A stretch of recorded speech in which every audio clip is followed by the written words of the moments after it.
Hello everyone and welcome to Spill the Tea. My lovely guest with me today is Dr. Tala AlSulaiman, who is a pioneer for sure. I know you don't want me to use that word, but you are. She is one of the first women in the country to ever start or at least shine a light on the importance of addressing mental health. And she is a renowned therapist specializing in CPTSD and psychosexual trauma. Psychosexual health or psychosexual dysfunctions. And I feel like I am very honored and blessed to have you here because I think it's very important to discuss such matters and just to talk about mental health in general, especially here in the country. But before we really get into it, I would like to ask you, how's your tea? It's really good. Thank you very much, actually. I'm glad you like it. I'm like holding on to the cup. No, hold on to it. Just don't spill it. Thank you. At least not the now, beverage. exactly. You can spill it verbally. I will for sure. I'm so glad. Yeah. How are you? Thank you. Alhamdulillah. Alhamdulillah. I'm very, very, very well. I think I'm a stage in my life where I feel very grounded, very connected. I could see my I could see this new chapter in my life very, very clearly because I was in a transitional stage about 2 years ago, and it took about 2-3 years for me to really move on to what I call the new chapter in my life. So I'm very, very excited about it. You went through what's it called, an awakening? It's not awakening, but it's like kind of a knowing that it's time to move on to my next purpose, or my next chapter of my life. So, it's like, for me, I really follow my nervous system. And I'm a big believer in nervous system regulation and really following how your body feels about things. From when I wake up in the morning, what color I would like to wear to go to work. It is led by that. What's my inner child or my little self? Oh, that's so nice. What color? What accessories and what eyeshadow color? So I feel it, and then I follow that. So I'm very much of like a person that is in touch with that. Even when I socially or things that are important for me, I just see how it sounds and how it feels to me. Like even this podcast, when you called me and we spoke on the phone, it just felt right. I'm so glad. Yeah, because I have people calling, it just doesn't feel right, and it doesn't mean that they, them or what they do is not. Maybe it doesn't align, or maybe it's not the right time for me. So I usually follow that. So for me, it just felt from like about 2.5 years ago, 3 years ago, it's like I started, like there's something in my body that's telling me I need to move on from my space, from the mental health center that I founded with 4 other wonderful therapists in 2009, and we were and I was very actively involved in it. But from 3 years ago, I started feeling like, okay, I need to move out of that space and moved into another area of focus or another purpose. Like it's like more of a purpose. I felt like my purpose is no longer the general mental health. It was more that I needed to move forward to zoom in or focus on my area of specialty. Because there is a need for that. And in order to do that, I really need to focus on that. I needed to have more space and time to create, to think, and to see how I'm going to do the awareness, or how I'm going to do the talks, or to be out there other than my, of course, one-on-one therapy. So I'm in a very, very good place right now, because I'm like, my decision wasn't easy to leave a beautiful space with colleagues that I partners I've been with for like 15 years, and colleagues, wonderful, amazing therapists. Of course, I'm in touch with them, and I refer, and they refer to me, and I'm friends with some of them. But I knew my body was not, I go to work, I'm not giving as much. I go to work, I'm not giving to the space, not to the clients. Then it was like, okay, Tala, now this is your cue. Your body is not open to it. Your body is starting to close up. And it wasn't in a bad way. I just knew that I had like my next chapter that I wanted to be in. the next couple of years, and my awareness and what I wanted to do is that direction. And that's when I decided. It was a hard decision. It's like leaving your baby, you know, or like it's like a divorce in a way, leaving your an amicable divorce, leaving your baby, and again the family. You're talking about the ACT Center. ACT Center, yeah, which we founded in 2009, and alhamdulillah. I mean, it was my purpose since I was 17. I wanted to do a mental health facility for my community. I wanted to be a therapist, and I wanted to open a small clinic. And for me, my role model is my aunt, Dr. Tala AlSulaiman, Allah yarhamha. She was the first female pediatrician in Jeddah. So most of the women and men my age and younger, they were she called them my children. So I grew up seeing my aunt as a woman at those days has her own clinic. She's wearing the white coat. I was like, wow. Which was unheard of. يعني في a lot of beautiful strong women طبعا كانوا in academia, كانوا in research. It was just rare. Saudi, but it was rare. They had to like push. Again, we are not the first to everything. There were great women that paved the way, grandmothers that paved the way. You know, there's always women are the force for everything. I believe they are the force of life. You know, I think so. So anyway, so yeah, with that, so I was like, okay, you could be, other than a mom, you could also be a doctor, you know. But I wasn't interested in medical. So since I was 17, I wanted to be a psychologist and to open a mental health facility. Okay. I didn't know how. I didn't know what psychology exactly is. How do I get there? But I knew that since you were 17. Yeah, I knew that you sit and with someone and you talk to them, and I just felt right. Just felt this is what I wanted. Maybe I used to see these the olden days we had the Egyptian Saudi channel. There's a lot of Egyptian movies, and they were very big on Freud. So they would come and they'd like lie on the couch. So I was like, wow, you know, you can do that. What I want this is what I want to do. Yeah. How do I do it? I had no idea. So it took me like, you know, it took me like about 20 something years to do my doctorate. It took me like, you know, 10 years to do my to open the ACT Center, you know, but it happened because it's in my mind. Like, this is my trajectory. This is what I'm meant to do, you know, and I followed the path until I got to it. Yes, no, from what you were saying, like while you're talking, it's like you're very much someone who not only makes decisions based on feelings, not in a bad way. I mean, like, you are very purpose driven. It's like, okay, I'm feeling this way right now. This is my purpose. I'm going to go after it. After you achieve that purpose, you either listen to your body, how you feel about it. Do I want to stay in this space or move on to my next purpose? Exactly. Okay. Spot on, because exactly. I mean, of course, I wasn't that, I don't know, aware or enlightened, you know, early on at 17, 18, you know. But people are learning as they grow. Each purpose you've accomplished has taught you something new about another purpose that you maybe wanted to And you learn. This is where the lessons, you know. But I knew it just felt right. I'm just, something inside me, like, you know, just knew that this is the path. I mean, if you tell me what else you want to do, if you weren't a therapist, I don't know. I have no idea. And that's what you know, that you base things off your feelings, not in a bad way. It's just like, I feel like this is what I need to do, and I'm going to do it. Exactly. And yeah, I sense it. And then when I came to learn that, you know, if a door closes, another door will open. Just be open to it. Yes. Maybe it's not going like this. Maybe it's going around. Yeah. But it's okay. Or maybe it's not the door that you expect it to open. Maybe it's maybe it's the door to like Narnia. Just walk through. Exactly. No, because I mean those days in the 80s, I graduated 88.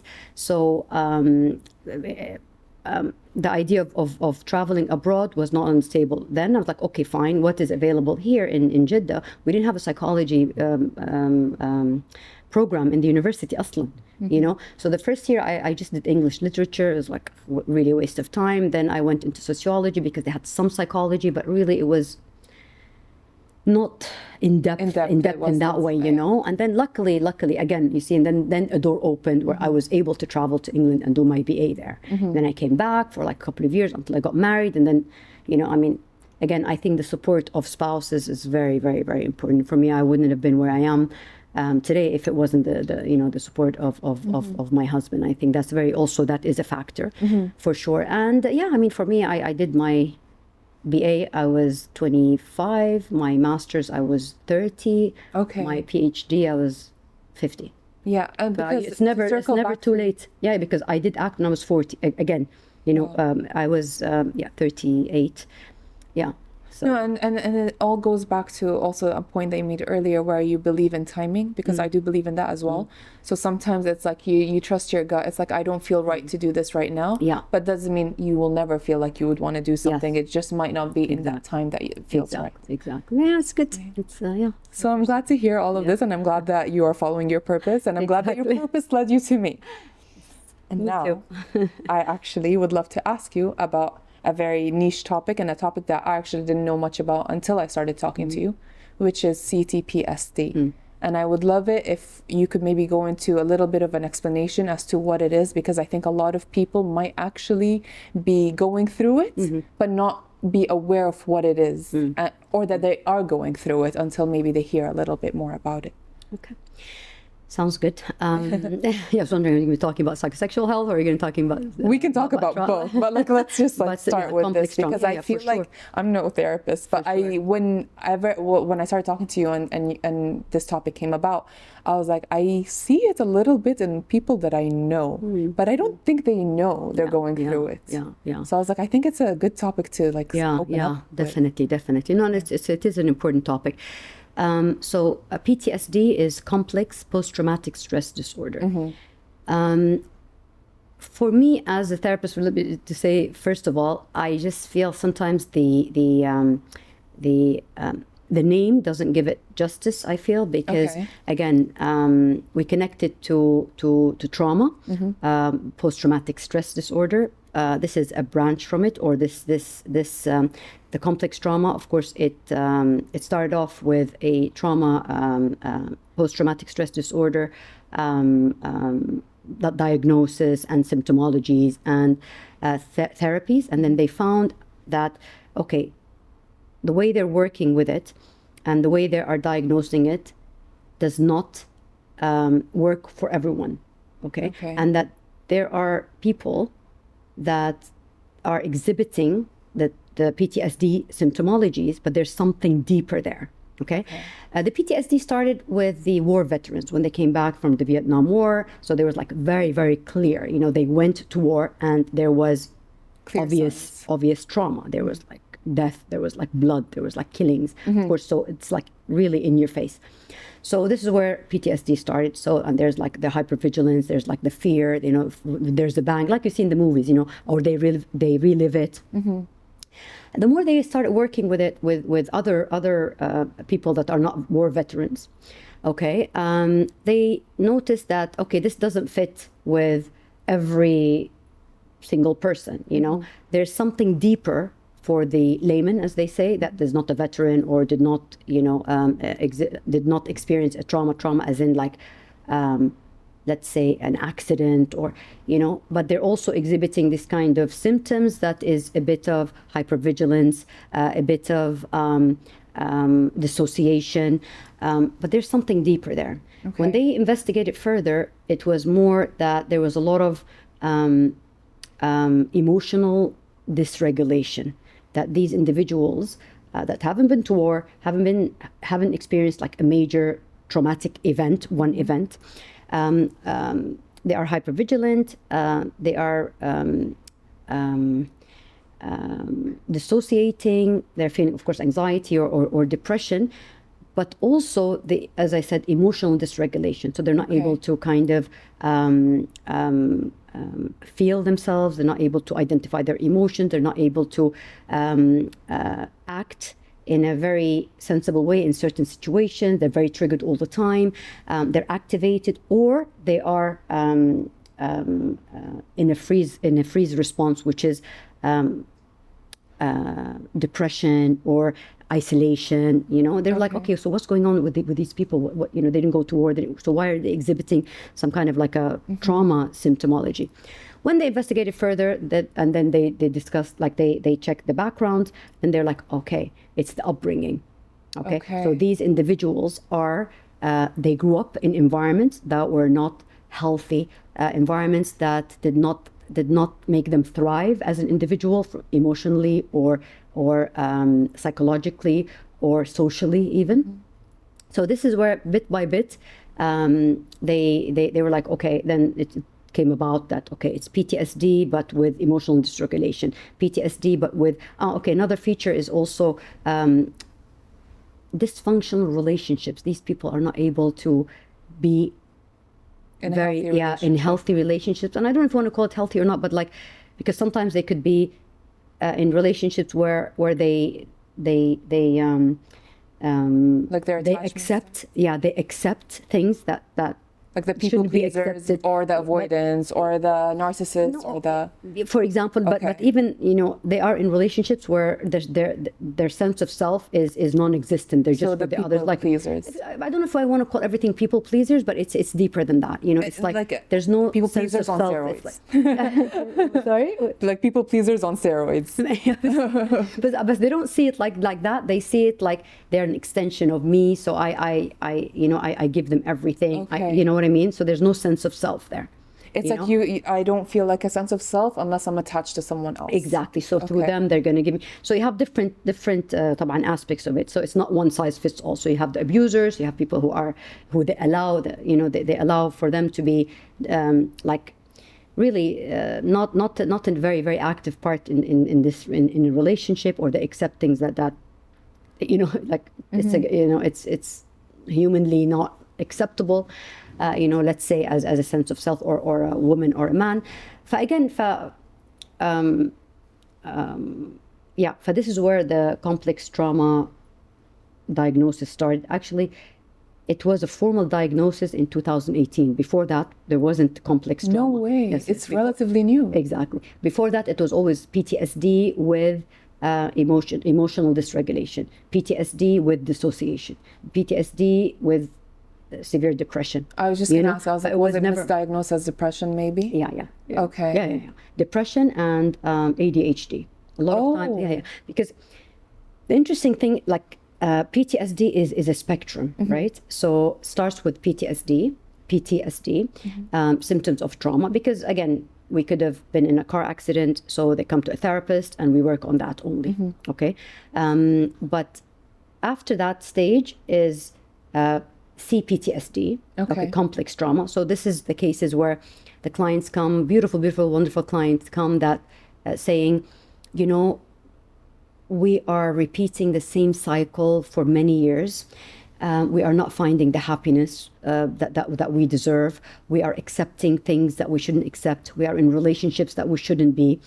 Who am I? I don't know who I am.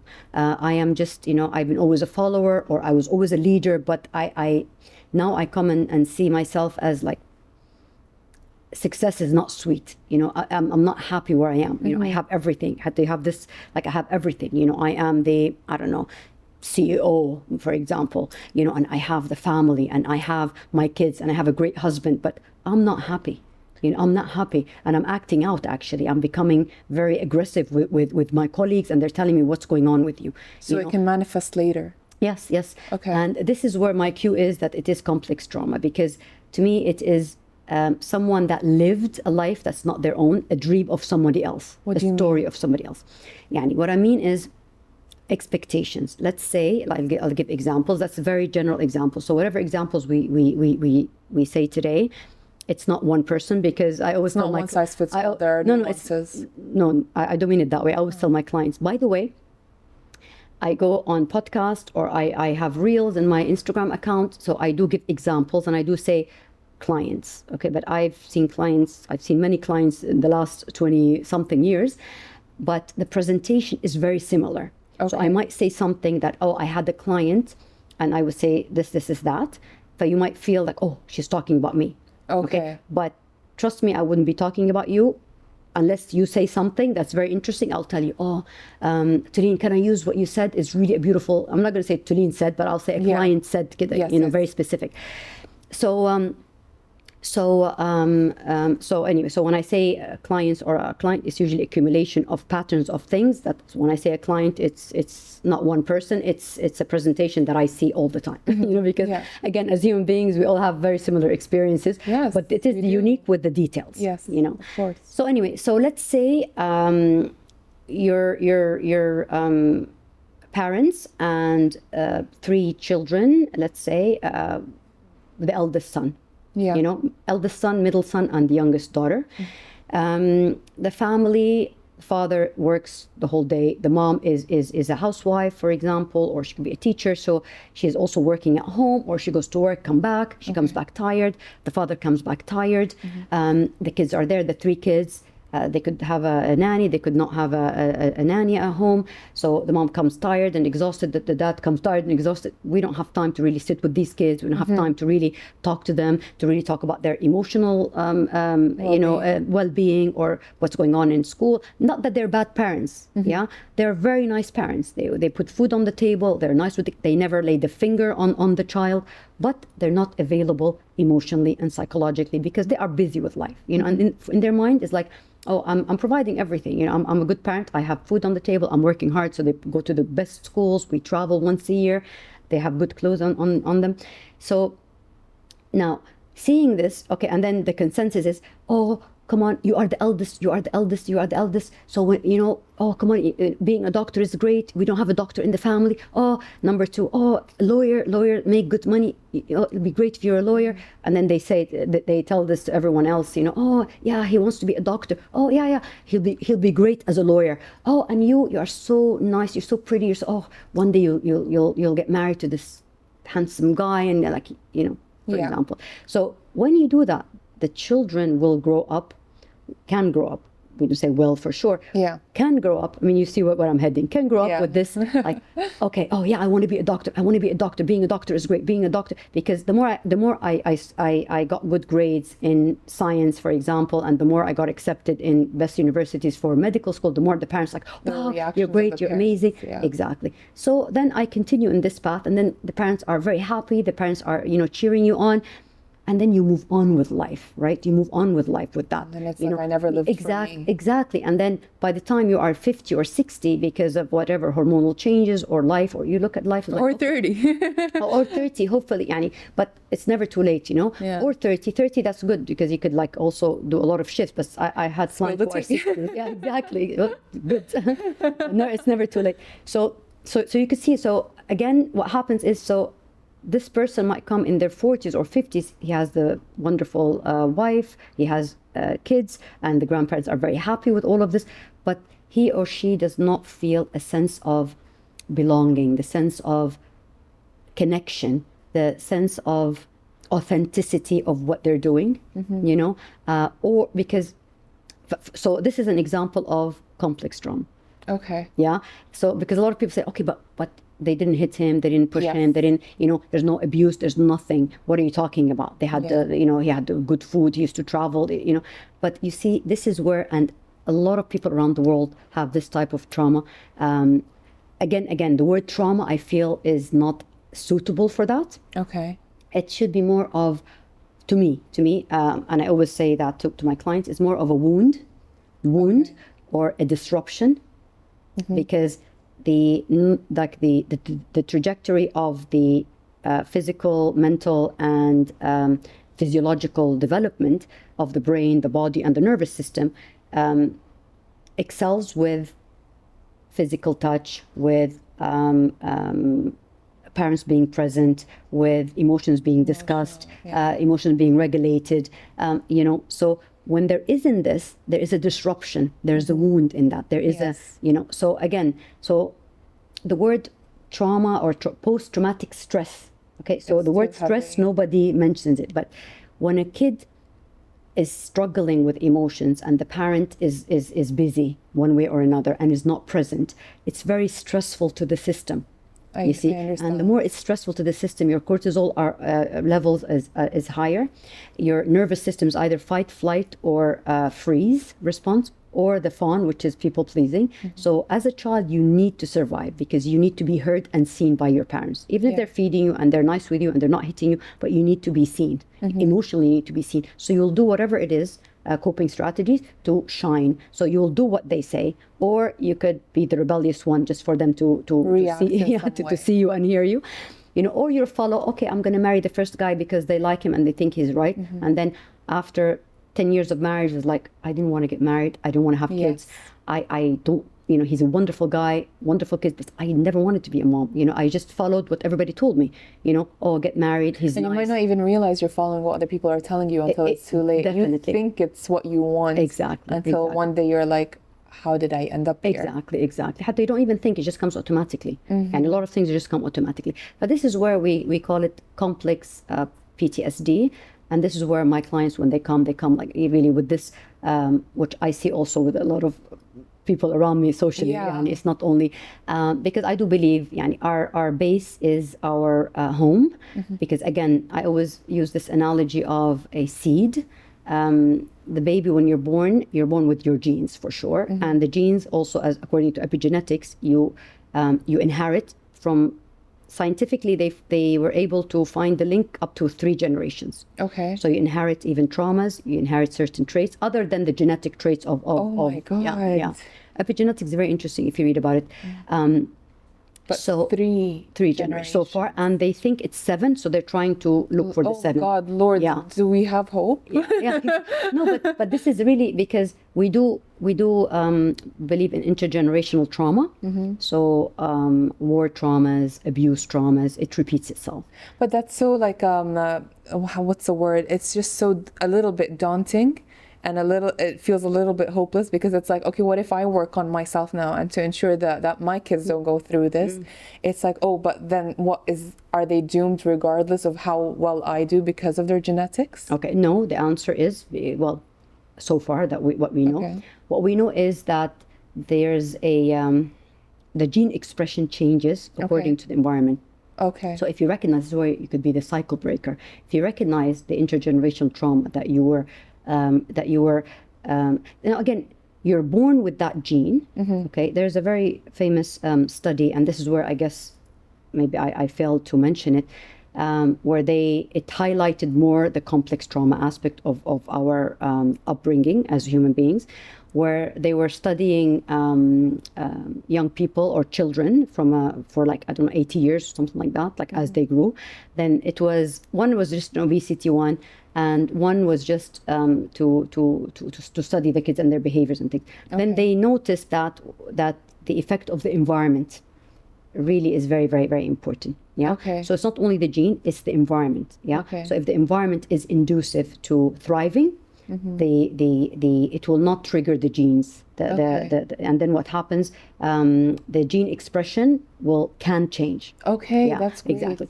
Or if you have a environment that's not healthy, you're not thriving emotionally, psychologically, it could trigger. Yeah, exactly. Okay. Then you just inherit it. So it's not a nurture versus nature; it's work together. It's work, definitely. Okay. So even when I work with clients, I always use the model biopsychosocial.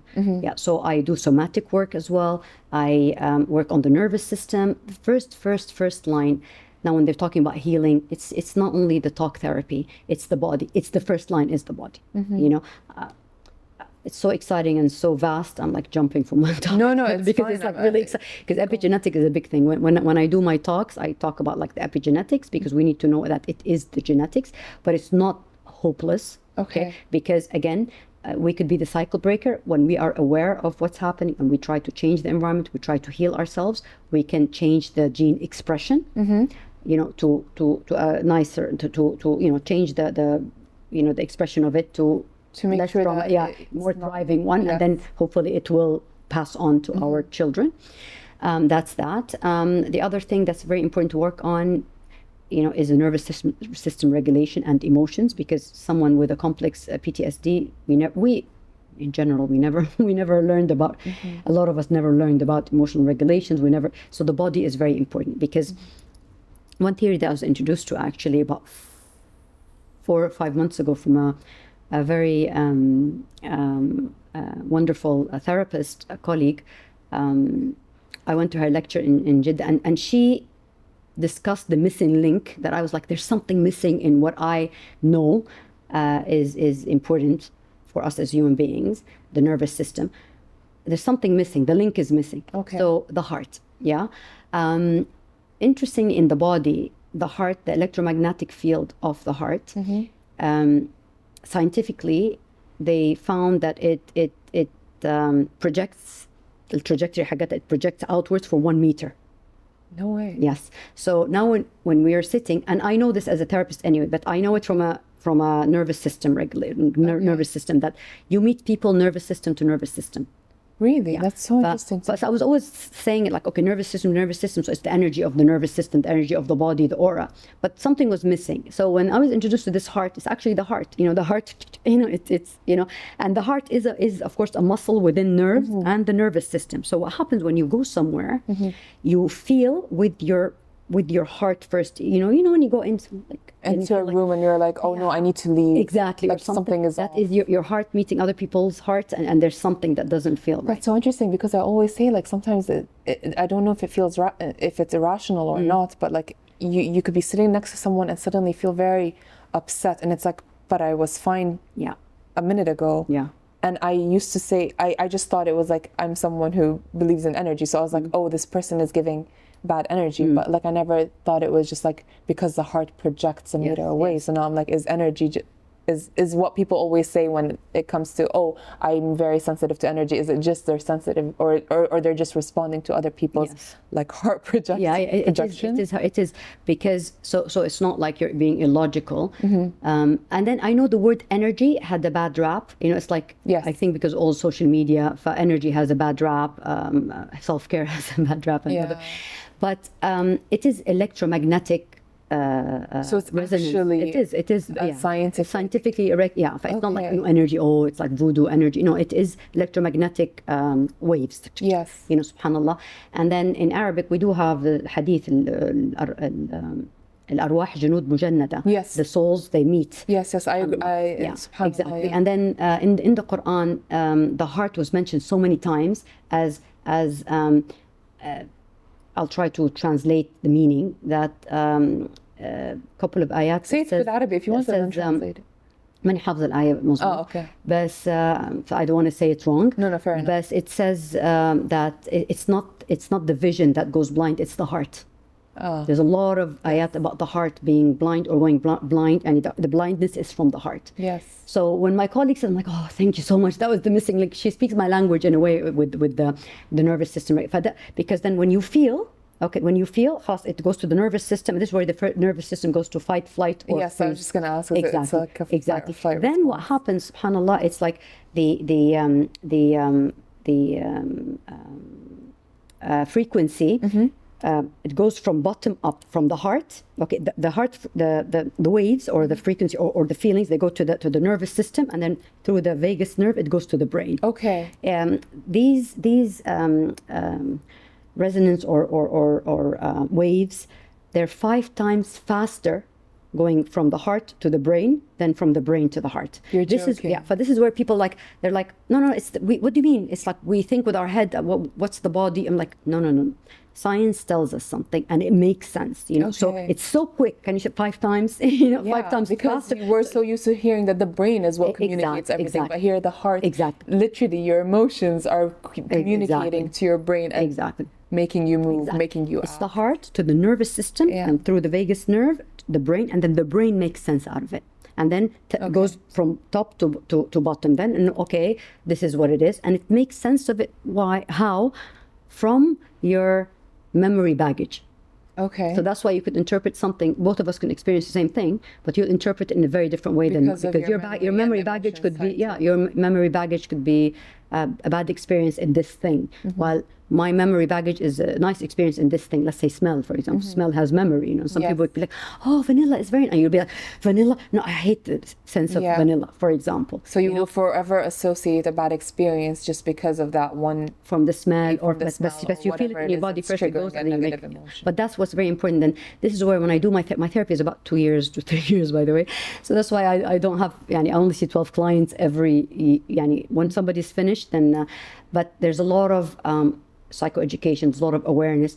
I spend about 7, 8 months, 9 months just in the stabilizing phase to a year, where people connect to their bodies more, connect to their emotional bodies. We do emotional regulation, just talking about emotions, love, hate, anger, and it's okay to feel these things. Because as a kid, when I felt angry from my mom that she didn't give me or she hit me, or she was not available, or that everybody's saying she's amazing, like, she's amazing, but I don't spend time with her. Or when I hear my mom say, yes, I spend my time with my kids when I'm at home. But you sitting in the corner on your phone, it's not for really example, spending time. yeah, exactly. You know, and then I have this anger, but because I'm a kid and my brain, it doesn't have the capacity to think, okay, she is lying, it's wrong. I know there's something not right deep inside. Of course, my nervous system feels it, my heart feels it, but I cannot. So I'm like, okay, it cannot be my mom, because at that stage when you're 4, 5, 6, 7, 8, your parents are like, your mother is right. Your livelihood is with your parents. Yes. You know, because if they do not feed you, you literally will die. Yes. So there is that sense. That's why they put it under the post-traumatic, because literally in your mind, if my mom does not look at me and does not hug me and hold me and or validate me as a human, I'm gonna wither fade. away. I'm gonna be annihilated. But there is a fear and threat that I am not going to Even exist. if it's not a substantial, strong thought, it's there. Yeah, because for me, this is the livelihood is there, and through her touch, through her seeing me, I'm like, I feel alive. I feel I'm important. But when I'm just there as a number, or I'm there and I'm not seen. So this is how, and this is where when you have a seasoned complex trauma therapist, which we call it childhood trauma or developmental trauma, it sounds more better or more accurate to me. I tell them the threat is real, and it's not something like when you just say it like this, people get it, you know. But with clients that work with me and work through this, they get it, you know. And all of this post about love yourself first, you know, you feel like, okay, what's love yourself? It's not about massaging or about going to retreat. You know, I reach a stage of going inwards to my core, to my beliefs that I'm not good enough, I'm not lovable enough, I'm not worthy enough, and that's very painful to go in. That's why it's not something that you could do by yourself or a 5-day retreat. Or it's such a deep work that it's painful. You know, you go through the pain, you go through the anger, you go through, and that's why it takes time. You know, and the more you shed these layers, the more you start loving yourself enough to be able to actually be more present with your family and with the mom and the dad. And to hopefully start breaking the cycle. Breaking the cycle, yeah. But I have a question. So before I hope, like, I love it. I say this day in, day out, like, you know, I'm so invested in all of this. You don't, I get excited about it, so I jump. No, get excited. I love it. Keep spilling more tea. I want to, fit in all the years of knowledge, and I want to fit in, and like, so. No, fit it all in. It's fine. Let me know, please. No, it's not overwhelming. If you have any questions, because I'm very interested and I'm very invested in everything you're saying, because I think it's just so. Like, mental health in general, I feel like it's such a stigmatized thing, and we're obviously becoming more aware of the importance of understanding our mental health and why we are the way we are and why we function the way we function and the way we respond to certain situations. Even within myself, the way, for example, I respond to like in a stressful situation to someone who in my youth maybe triggered me, it might be more hostile than if I were to be put in that same situation with someone who I have no baggage with, and I would maybe respond in a calmer way, just because it's just like you said, you have that emotional baggage. And now obviously, because mental health has become more and more talked about and more open, I understand, it's because I have trauma from this person, and it's not like I'm very much it's not like I'm well versed in therapy talk. I am getting better, but because I think our generation is more open to it, we are able to dissect things a little bit more. However, my question is, if someone right now is listening and maybe they are going through CPTSD, how would it that they would analyze themselves? Like, what if you are going through it but you don't know? Like, what is it that you can, are there signs or tells or something that you can do or assess yourself in a certain way? It's like, oh, I actually have this, I'm going through this. What are the signs? Again, I mean, there are, again, the word trauma, because if I ask people, do you have trauma? It's just, I don't know. It's like thrown around a lot. Yeah, it's just like, and it feels like, okay. And for sure, sometimes it is like applicable. a hit, like a hit, yeah, exactly. For some it is, but the general, public, let's say, or few things like, okay, in like it's in your face. Like, yeah, I had a car accident. I had, but it's not like everybody had that, you know. Because like you said, sometimes you can be growing up in a household that otherwise seems healthy. Void. again, it's about neglect. And people, again, they think, what is neglect? Neglect is you don't have food and stuff. But neglect, we're talking about emotional. Exactly. إساءة أو إهمال, neglect and abuse. Yeah. So there's emotional and there's psychological. You know. So we're not talking about the hitting and the, you know, because that's very clear. It is not. Yes. But the hidden ones are the ones that are. That's, you know, I feel like come out later in life. Exactly. Come out later, or not really later in life. I mean, it comes up even from an early age, and the child could be very rebellious, or the child could be very studious. And not know why they're being that way. Okay, when you see people living a very, or children or young people being in a, you know, like extreme, like one extreme or the other. I don't know. It's like, I don't know how do you say, how would I describe it? But because then I don't want like everybody be like, okay, my kid is this, or what am I doing to my kid? Or it's not like that. But again, I mean, with children, the abuse is very, very obvious. I mean, yes. Again, with children, the abuse is very obvious. I mean, sometimes they come with burns and stuff, and obviously that's obvious. There's physical abuse. Yes. Or when you find the child is very scared from the parent, like scared. You know, like you're a teacher, and then you're saying, oh, what is this grade? Now your mom's not going to be happy. He'd be like, oh my God, mama's, you know, if the child is perfectionist, like if he really, really, you know, wants to do everything perfect, and he you know, he throws a tantrum that he did not get the 10 out of 10. I mean, it's an extreme. You know, it doesn't mean that they've been abused or anything. That means that they're worried about something. They're worried about how, you know, they want to impress the parents. You know, so again, a lot of times because I used to work a lot with young people and their parents. Sometimes literally, really, just a bit of parenting fixes a lot of things. Of course. You know, yeah. So again, sometimes it's just the lack of awareness. You know, so if the teachers are aware and they just talk to the parents, and the parents are open to these conversations, they could just tweak. Exactly. And I always say, like, parenting, having children is not easy. It's a huge responsibility, a huge responsibility, because literally you are bringing a human to this world, that you are cultivating this human to be a human that is functional, that is well versed, that is here to do, you know, good in the world, right? So it is a responsibility, and unfortunately, we don't look at it like that. We look at it, yalla, get married, have kids, you know, without preparing, not the men nor the women, you know. So to go back to how do we recognize if we have a complex trauma? Maybe if we think about it not as trauma, let's think about it as things from our childhood that, unmet needs, things that we needed in our childhood that were not there. Okay. So any of us could think of their childhood. Okay. Take away the basic needs, right? Okay. Our parents were great. They were giving us food. They were giving us shelter. They were making us, you know, we used to travel once a year or whatever. Okay. So take away that. Okay. Now the other layer is, how were they with you? Okay. Were you heard? Were you seen? Were they present with you? Okay. Were you all together? You were all treated as the herd, you know, because all of you do this, all of us do this.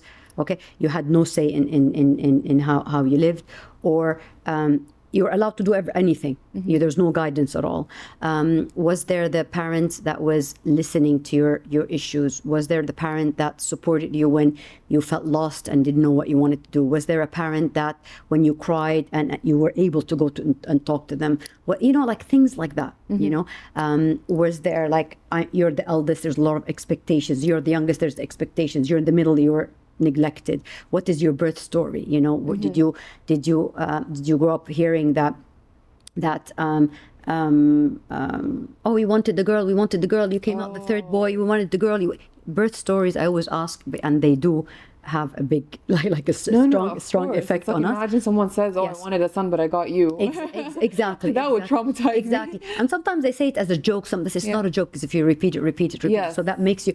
So if you think of these things and things that made you think twice about your value, think twice about who you are, very controlling parents. You know, we live maybe in certain cultures that are more collective cultures, they're very like, there is a bit control. I am your father, do what I say. I am, I'm your mom, just it's like this, just do it. So if there was also a very, very controlling parent, so you could not really be yourself. You had to hide your true self just to be accepted and not to be annihilated, So again, all of this, if you think of your childhood and your upbringing, and how did that affect you, who you are now, in your decision making, in your choice of partners? Were you looking for love, and trying to find love, and you're like, oh, what's wrong with everyone? Every guy I meet is just not nice and not lovable, or they deceive me, or they do, or every girl I meet, what is this? All the girls are bad, or all the girls are not good. So even in that, or you are in relationships where friends are telling you, why are you with this guy? It's not a healthy thing, but you don't see it. At work, you're not getting promotions, or you're too strong at work. It's like you don't care about anybody. You just want to reach the top. Okay. Even if and not worry about who you're hurting. Exactly. Or your needs are not met, but you do everything for everyone because you just want to be the good guy or the nice guy. So of course you have perfectionism. You have this voice that always tells you, come on, do better. What's wrong with you? Are you stupid? Like the critical voices. If there are these signs that are at the end, you feel tired and exhausted. Yeah. And maybe sometimes for years you don't see it. Maybe sometimes, and it's not about trauma and healing from trauma. It's about finding yourself for you to live a life. It's not about going back to your parents. Why did you do this to me? Why were you so busy and you didn't, it's not about that at all. No. It's about you connecting to your sense of self to have a better quality of life, to make the right choices of partners. The interesting thing about complex PTSD, and again, our upbringing. Yeah.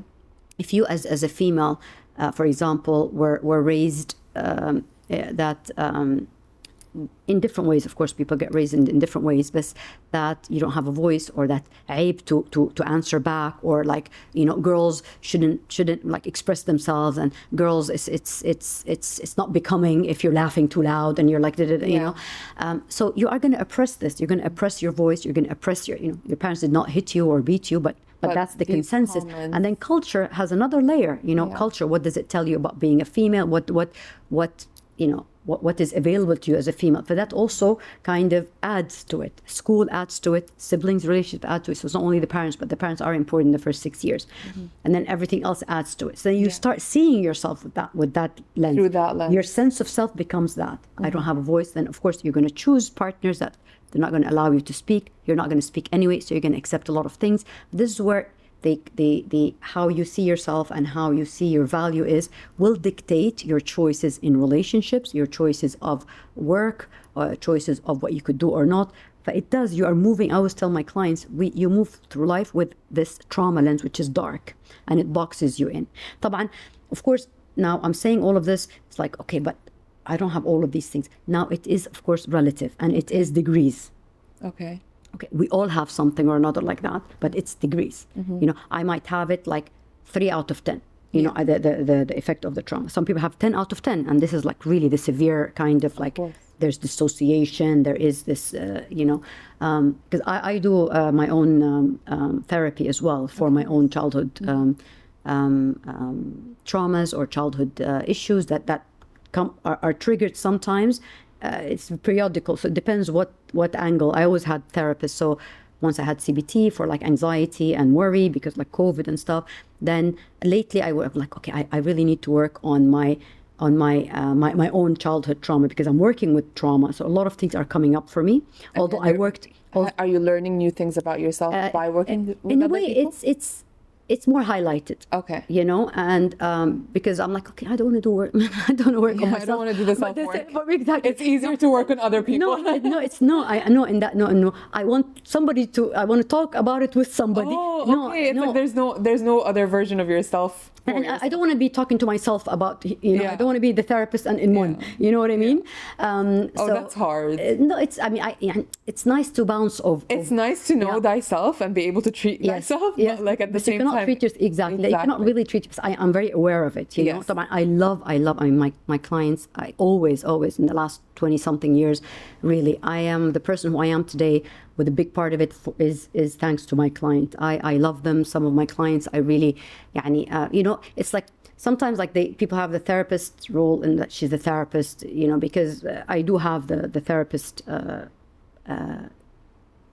line between me and them.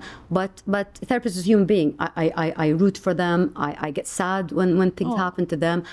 You know, but I'm trained that not to take it home with me. Some people I do take home with me because I'm like, how are they doing? How, you know. And because you're human at the end of the day. I'm human, exactly. And don't forget, I mean, people.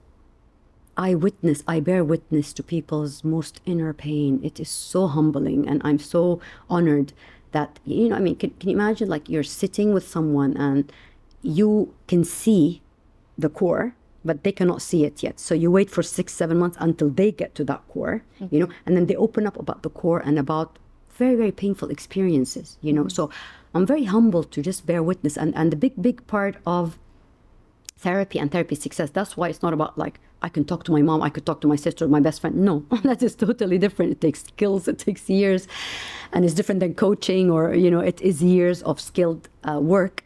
So it's like coaching has a space, again, not to this coaching. I did work with coaches about things that I wanted to do in the future.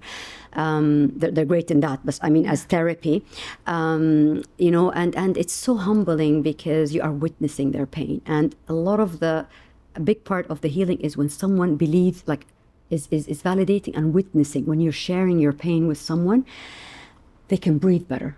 Even the most painful things, because sometimes, a lot of times actually with trauma, there's a memory gap. People cannot remember before 16 years. Some of them remember vividly, but some were like, we cannot remember our childhood, for we know it's. But then at the end, by the time we finish the work in 2-3 years, they remember the gaps. They remember their childhood. It's no longer this bad thing I didn't want to, and they remember good things, because they always thought there wasn't a good thing. Some people block things out. Yeah. And you're able to, like, remove the clouds. Yes, exactly. And then they feel, wow, we can see now why we are and then they can take a fresh breath. Exactly. And then they actually start remembering nice things about their parents. You know, it wasn't all doom and gloom.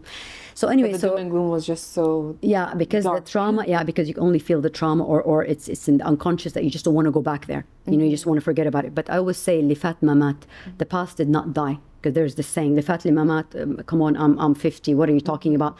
I actually worked with someone who was 80-something year old, and we worked on her childhood trauma from World War II, you know, and actually a couple, actually, So it's amazing. I mean, because emotions are not chronological. It's like, I always say, it's like a pot, and your experience is like a pot that is there with you, no matter how old you become, how old or how much your body grows. It's just the pot of the bad experiences and the fear and the. You know, if you're carrying it with you, it never dies. Lifat mamat, it's still there until you heal it. It will come up. You address it. Yes, with menopause, it comes up again because your guards are, like, you know, with the hormones. It comes up, and so after delivery, I always tell young ladies and guys, please work on your traumas before you get married, because your choice might be wrong, or not the right one for you. In terms of, like, the partner the partner, even if he's nice, but it might not be. And also having children is a big trigger. I had a lot of clients and people socially, because a lot of times this topics open up, and people express, after I had the baby, you know, and that I learned from my clients and from just, it's very much of a big trigger of childhood trauma, because it's like, okay, I don't know what to do. My mom wasn't there for me, and I don't know how to be there. And I start feeling like, but I don't know what to do with this child. I am a good mom, but I don't want to be like my mom or like my dad. You know, if it's very, very triggering for. Yeah, no, I can imagine. I would actually like to get into that, but before we do, so just to circle back a little bit. So, like, maybe signs for people to be able to address within themselves. To kind of dissect whether or not they're going through CPTSD or any sort of wound. Let's say it's not like trauma. I think it's important to shift. So I think it's like basically, if you're someone listening right now, look around you, look at all the choices that you've made, whether it comes to work, your relationships like friendships or romantic or otherwise. and maybe like see if there is more positives or more negatives. And then if it's more negatives, or if there are negatives in general, to figure out why. Like if the negative is with work, like you're not happy with work, or you're in the highest position but you're just not feeling fulfilled. Why is that? Was that something, a choice that you made for yourself to even be in this position? Or if it's a romantic partner, it's a series of bad romantic partners. Ask yourself, why do I keep going for bad romantic partners? Exactly. So like, it's always like, if you're not, so I guess if you're not aware of what it is exactly, maybe ask yourself in terms of your life situation and your life circumstance. Oh, but I do a lot of these things, and I didn't think I was going through CPTSD or have CPTSD, but maybe I do. Maybe because of all of these negatives that I have, and and I don't know why I keep doing it. Maybe start questioning why. So is this? Would you like some water? Here you go. صحة صحة. I didn't mean to make you so emotional. I didn't mean to make you all choked up. Something See, like you taught me so much, and now you're feeling so emotional. that's something. صحة What صحة. going? Like, is it something in the tea? Did something fly? It was like a good point. I didn't want you to stop. Oh, okay. I'm sorry about that. Would you like a tissue? I'm like, Tala, not now. Let her finish the sentences. No, go for it. So it was good. Sorry about that. Was it a risha or something? I don't know. غريبة. Feels like maybe كركم. gusty.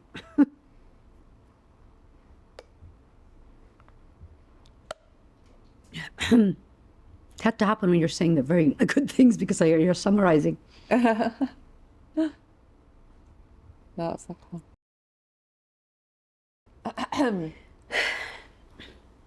Oh, good? I hate when this happens, like the wrong time. No, it's fine. Like I was trying to like finish the sentence, but also make sure that you're not exactly. dying. Like, finish it. And I lost my train of thought at one point. Like, exactly. I'm like, oh shit. I'm like, I realized no, you need to stop. I'm like, No, it's fine. Let me stop. But I think I maybe made sense. I'm not sure. no, you were making sense. I didn't want you Okay. to stop because it was good summary. I'm like, yes. And I was like, I was thinking, what do I reply? No, صحة صحة. As long as you're good, we're gonna address it. But that was basically it. Like I guess, like I just wanted to like point out, like I guess if somebody wanted to kind of like do a self-analysis, it's like look at all of these things around you and everything that you're going through in life. Am I happy at work? If not, why? And then figure out why. Yeah. Am I happy in my relationship? If not, why? Do I want kids, for example? Like you said, it's like if yes, why? And do I want them for the right reasons? Yeah. Yes, I mean, definitely you yani, spot on. And that made me think, it's basically, again, don't think about, do I have trauma? Let's, as you said, let's think about it. Am I satisfied with my life and with my life choices, with my career choices, with the people that I'm around, where I am in life? I think this is more, because as you said, sometimes it's very, very clear. Some of us, something happens and they're like, what is going on? I'm becoming very short-fused. Yes. I'm becoming very, what is going on? And they go in circles, yeah? Then it's worth exploring. Or someone who is very positive, who grew up very positive, and then suddenly they're experiencing a lot of negativity, and it's like, but that's not me. Exactly. Why am I But feeling this I'll way? tell you, even that word positive and negative, I don't like to use it as much, because again, even that positivity could be a coping strategy. Yeah. Because it was so painful. So I'm like, oh, I chirped it, But again, why am I too positive? If I am a social butterfly, okay, that's also not, because it could be a trauma response when I'm out all the time, or depressed. I cannot stay home. That means I cannot look at myself in the mirror, So again, there's sometimes very, very clear questions. So again, I would say, if you feel that you're not satisfied in this stage in your life, or you're not satisfied with where you're at in life, or you have a lot of questions, and like you're like, why do I see others really excelling and I'm trying, but I'm not getting there. I'm not feeling it, and you try to do things because it's a trend, but you're not getting there. But in your mind, I have to, and you feel it's not you. It's not. So these are all signs that you need to look inwards. Signs. They are subtle, but these are important signs. Okay, there's the signs that are not subtle, where people like really have a huge Like, aha. like not aha, or a breakdown where like, okay, you know, they become very distressed, very anxious. Okay, then definitely go see someone because it's coming from somewhere. But these are the subtle ones, and then they are cumulative, you know. So if it does start, I would really, really advise to go see someone on the premise that you're investing in yourself. You're investing in yourself. Yes, because I do hear that a lot. It's like, but therapy is so expensive. But I'm like, but what's more important than your mental health? Exactly, because you're doing a lot. You're going out. You're traveling. You're doing your, you know, maybe not some everybody people spend so much money on but a it is dinner. expensive. But it is. I mean, to be fair, it is expensive because again, it's expensive because we also spend a lot of money on ourselves to become better. You know, طبعا, you know, if you go do 5-6 years of doctorate, and if you're not on a بعثة, but that's also something, you know. حتى if you're on a بعثة, I mean, you're coming back, and if you're working private practice, and if you're going to conferences, and if you're traveling, sometimes even if you work in hospitals, not every time they do send you, or and if you want to excel in something, if you want to, you know, it does cost money, and it's not cheap. And if you want quality therapy, then you're gonna need, because you don't also want to talk to someone who is not very good at what they're doing. Exactly. They're probably going to set you back, actually. Exactly. But again, so you could always start gently. You don't have to jump and go to a therapist right away. You could start by reading books. You could start by going to these workshops, you know, simple workshops, get to know yourself, understand yourself. You could go to 1 or 2 retreats, but again, these are gonna scratch the surface, like the first, second layer. But then, if you want to go deeper, but maybe these things will make you aware. Awareness is key. Awareness is the first step. That I'm aware that me as a person, I am not satisfied with who I am or with something in my life. Okay. You have choices. Either a lot of people do, ignore it. Yeah. You know, the second one is to say, no, I don't want to ignore it because there's something that's been brewing and it's been there. I ignored it first year, second year, now it's been 4 years. Be causing people to move away from you. Exactly. Like I see it with people I know, and it's like they don't want to seek help. And it's making people want to not be around them. Yes. And unfortunately, they're great people, but they're just the responses to certain situations are just too much. Too drastic or too much for people. Yeah. And also, it will not go away. That's the thing. It's like the it's like what do you call it? It's just a seed that's going to keep growing. It's not the seed that's growing. I always feel as like a nice thing, but it's like the you know, when like something that's festering inside, you know, it's going to fester and boil and boil and boil and fester and fester and fester, you know, it becomes disease. Again, also research tells us, because I also work with this, or I see it at work, autoimmune diseases. Now, that's another sign. When you have things like fibromyalgia, autoimmune diseases, Crohn's disease, back pains, and stuff that are unexplained, yes, it is, and it's not explained medically, then the origins is psychological. No trauma, way. of course, because trauma like is your thoughts actually are manifesting themselves physically now. Okay, let's go back. Okay. You said our thoughts. Oh, sorry. So it is our body. Your body. Yes, because our body is the one. Your nervous system. Everything. Your body, your heart. Because again, a couple of research said the percentage is a bit مختلف, a different percentage, but let's say between 60 to 80% of, or 85% of our communication is nonverbal. Yeah, Okay. so it's the body, you know, because even as an infant, you are feeling and sensing your mom. You're feeling and sensing her heart. You're feeling her and sensing, and you're seeing her facial expressions. If you see the research on children and they videotape it, they like look at the mom's face, you know. So again, طبعا your cortisol level when you're really stressed is high, and when the cortisol level is high, your whole body chemistry is in shambles, and طبعا that affects your immune system, and that affects your, you know, so you get everything, you get, your guts, all exactly your blood work, your blood counts, your vitamin, how you absorb the food or the vitamins. So again, at the end, what happens, it manifests itself in autoimmune diseases, and it is all coming from stress, distress, from fear, from so it's a whole intense. Exactly. So this is the whole thing. When I sit and work with my clients, I look at all of these things, you know, and I support them with all of these things. Yeah. So the things that I explain to them, and then I refer them out, of course. So if let's talk about the autoimmune and, you know, I gut health as well. There's a big connection between gut and mental health as well. So, and inflammation. So I send them to a specialist to work on inflammation, their food and things like that. I send them to a specialist to do their craniosacral therapy to kind of clear the trauma from the body.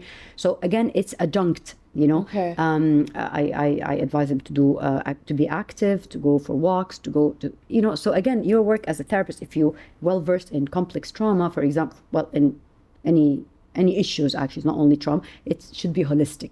So that's why I also identify as a holistic psychologist. Yeah. Okay. Other than somatic release that I do one-on-one with clients. And I do something called brain spotting, like EMDR. But working with a client, I work with all of that, and whatever is going on with them, I refer them to trusted individuals and people either I've tried or I know somebody who tried. Okay. But this is where, again, we're talking about the body, so it does manifest in the body. So the whole thing starts from an awareness. The whole thing starts if you feel dissatisfied, and this is just the layman, all of us, if we're dissatisfied in our relationship, dissatisfied in a stage in our life, dissatisfied, let's look inwards on ourselves. Let's not think, oh, it's trauma. No, just, take it as, I want to understand myself better. I'm sure things in childhood that happened, and in school that happened, and with my siblings, and with my best friends, and with my, that kind of, made me feel that I'm not worthy. I want to work on this so I can breathe better, so I can accept, and I always tell clients, God made us from clay, from clean, so clay is some mud maybe, and mud is something that you could shape, and with the sun it becomes like a, and then even with the storms it could descend like a, and then you can harden the thing. Exactly. Same thing when life happens, we feel like we are shattered, but then this is where life is beautiful, and then God gave us this, the insight. وَجَعَلْنَا الْإِنسَانَ عَلَى نَفْسِهِ بَصِيرًا. God gave us insight, that we rebuilt ourselves again. And I always tell clients, you are entitled to change your mind, change your path, change your thoughts. There's nothing that, you are entitled to that. Change your circle of friends, change your career. So you can reframe your thoughts. You can unlearn but certain behaviors and certain... Because also neuroplasticity, we know from scientific, there's something called neuroplasticity. You kind of, you recreate new neurons, connective neurons in the brain. Okay. Yeah, so that's a great thing. You could break the cycle of, you can change the expression. That's why, subhanAllah, that's what's amazing. في خلق الله, God created us not as an entity where it's like we're stuck. We grow like anything. We're malleable. Like malleable, and like if you look at just nature, but not in a bad way. Everything grows, and everything, and even when it's no rain, it also grow after. We can adapt and then grows. Even after the drought, be like water, but it comes up. Yeah. SubhanAllah. A lot of times, if you look just again, alhamdulillah, يعني for us Muslimin وكذا, you look just خلق Allah, and it just tells you that we're not stuck for these things. أنا كده, I'm like this is my personality. There's nothing called. I hate it when people say this, but this is who I am. Accept me. I'm like, I will accept you, but at the same time, with your faults, you need to also understand how your movements, your words are affecting other people. Definitely. And if you're gonna live your life subscribing to the idea, well, this is how I am, and I'm gonna hurt everyone in my path, well, then you're gonna maybe find out one day that your path is gonna be very empty because everyone left. Will leave, exactly. But a lot of times, it's like they don't see all of that, Haram. And it's like that's what's happening. They're moving in life with this trauma lens, the dark glasses, know, and they're not aware of it. And this is where, from the fear, they become rigid. That this is who we are. Because personality, how do you stop yourself from acting from a place of fear? But you're not born. You're not born with you're born with temperament. The personality is shaped with the surroundings. So this is where you can change. Again, God created us to grow and to change and to move. It's movement. It's energy. It's like life is like. Our bodies is cyclical, our hair is cyclical, and it like falls and grows, our skin, everything. So even you and who you are, the more you're grounded, the more you're surrounded by the right people, the more you understand yourself, then you start to shed. It's actually one thing. It needs a lot of courage to do your own therapy. So every client that walked in the clinic and sat with me and was vulnerable, they are so courageous. I mean, yeah, I was so humbled by the courage of so many people, from the young people, kids. So it takes a lot of courage to come to therapy. You are really opening, like you're like, like shedding the skin, and it's scary as hell. Of That's why you need the right person that you trust to hold your hand in this journey. Yeah, but someone ethical as well, someone that's not telling you what to do. You need to find yourself. You need to find the self that you want, and write your own story, rewrite your own story. So again, a lot of times it's like fear. A lot of people that are very resistant, there's a lot of fear there, because there's a lot of things that they're just scared. They're scared from that feeling that they felt probably a long time ago as a kid, and it was so scary that they just repressed it. They don't want to feel it again. While in therapy, you have to re-feel that feeling. But it's very hopeful to hear that it's like something that you can work on, and you can heal yourself, and it's just like, you don't have to feel so stuck. You can unstick your mind. You can unlearn all these negative behaviors, and hopefully reach a point where you're living the happiest and healthiest version of yourself. As you can. But again, just to be very, very clear, so it's just not, so the message wouldn't be misunderstood as well. Okay. Now, mental health in general, there's mild, moderate, and severe. So there are mental health issues that are severe. So, and that you need to and then it's not something that will disappear.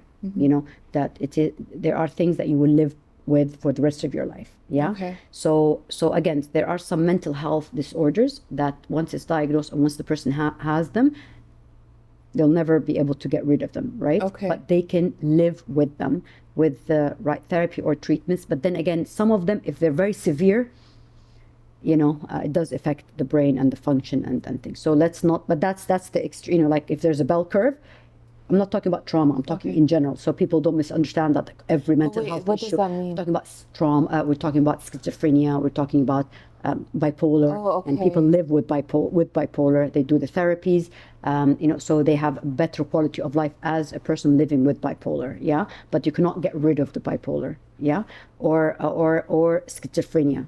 It's not something that you will get rid of if you worked or you took medication. Yeah, but you can have a better quality of life if you have the right support, if you understand what it is, if you have, it's not only pills, if you also do therapies, just to be very, very clear. So it's not, and PTSD is CPT, complex trauma as well.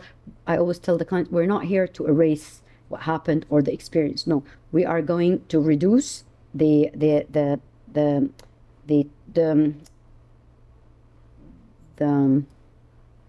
how do you say it? Because I keep repeating it in Arabic because I have to speak in Arabic at some of the intensity. I'm just trying to we just reduce the intensity of the feelings about the situation. Yeah. So let's say if I get triggered 10 out of 10 because and I'm reactive to it, with the work and the healing work, I'm still going to get triggered with this issue. From like a 10 but it's going to be 3. I'll be like, okay, Tala, why you're triggered? That is the part of you, the rejected child. Let's say it's the rejected child, the child that felt that she's not good enough. This is not the same situation. It's just your boss, and yes, it's true, you did not do as great as you wanted in this project, so that's why you didn't get the promotion. Relax, do not overreact, so you're reacting to it, and then I'll be like, okay, next time I'm gonna focus on this project more. I'm gonna take a new project so I can get the promotion. So you are not as, but it will always be there. You know what I mean? So we're not. It's very important to understand that healing is not like erasing the things. No. You're just kind of, first of all, processing in the memory, because there's this theory like memory processing, and it's something also we do in trauma work. We process the memories. That's the second stage after stabilizing for like a couple of months to a year. Then we work on the actual trauma. We go one by one, and we relive one by one. Oh, that is so, oh my God, that's scary. Yeah, it is scary. So that's why, and for me, I have to make sure that the client is ready. Each trauma. Yes, that we identify through specific methods that we do, which is narrative exposure therapy that we do, and the lifeline.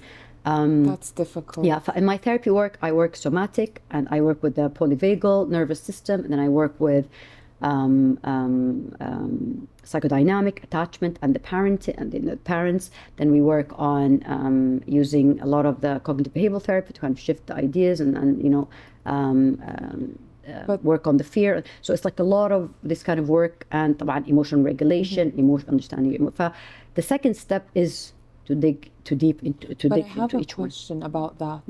Do you believe that maybe certain traumas are better to just be forgotten or to not relive? Like sometimes we should just, because a lot of people, like you said, they avoid it, which I don't know is, which I understand is not the healthiest things, but at the same, okay, I don't believe that ignorance is bliss, but maybe to a certain extent it is when it comes to really traumatic things. Or am I wrong for thinking that?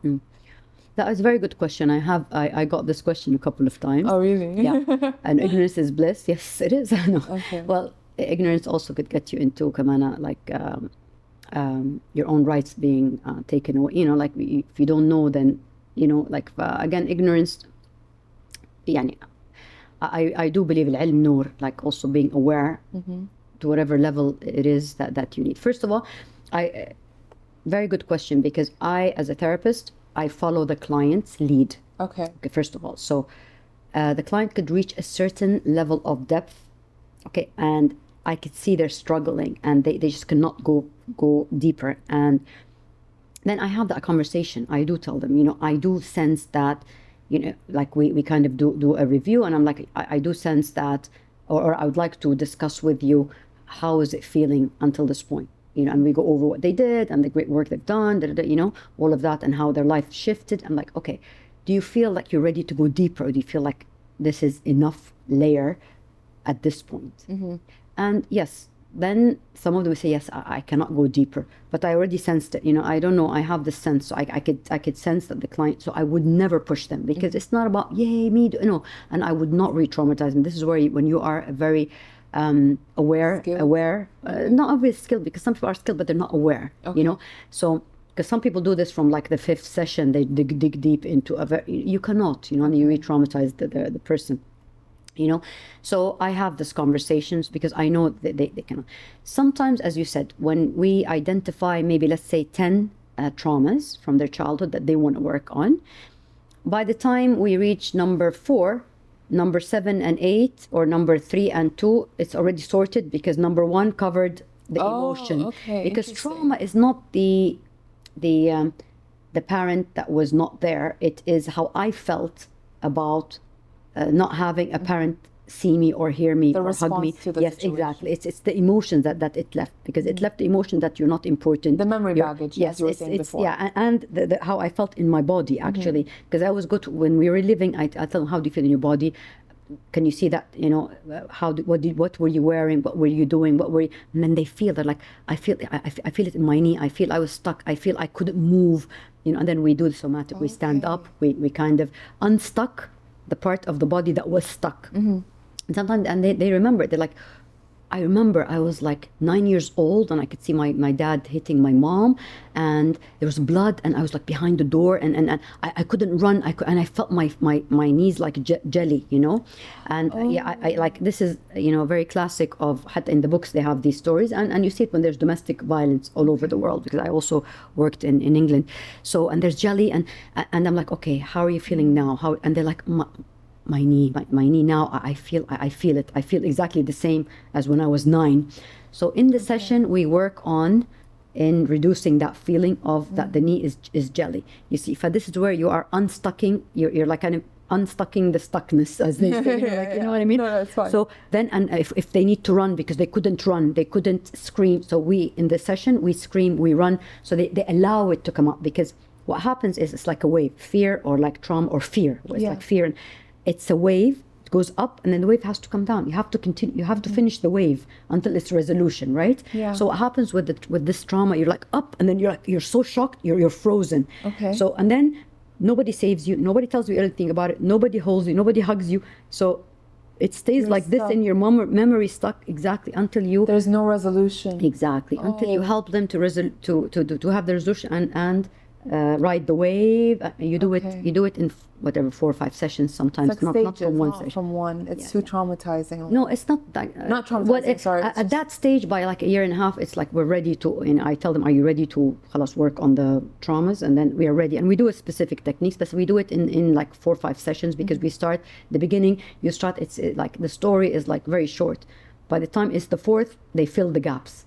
Okay. You know, next time they come, yes, and I remember actually, no, I was actually wearing jeans, and next time, The pieces start falling into place. yeah, exactly. Okay. Exactly. You have, but for sometimes, so by the time we get to the fourth trauma that they identified, they're like, no, it's not anymore 8 out of 10. It's actually 4 out of 10 because it's the same emotion that I felt in the second trauma, and we already resolved it. But let's skip it. And sometimes also there's like, let's say trauma, usually we go with the traumas, the easy one first, and we leave the harder ones the bottom. You know, and usually by the time we get to the harder ones, people start avoiding, not showing up to, and I know they're not ready. So I tell them, if you're not ready, you don't have to go to that. Maybe you don't need to go to that. You see, this is where I ask them. Okay. You see, so if Are we they don't, comfortable with it? yeah, and they might say, yes, we're not ready. I'm like, okay, fine, that's, you've done so much work, so much great work. Maybe it doesn't need to be worked on. You know, you could come later.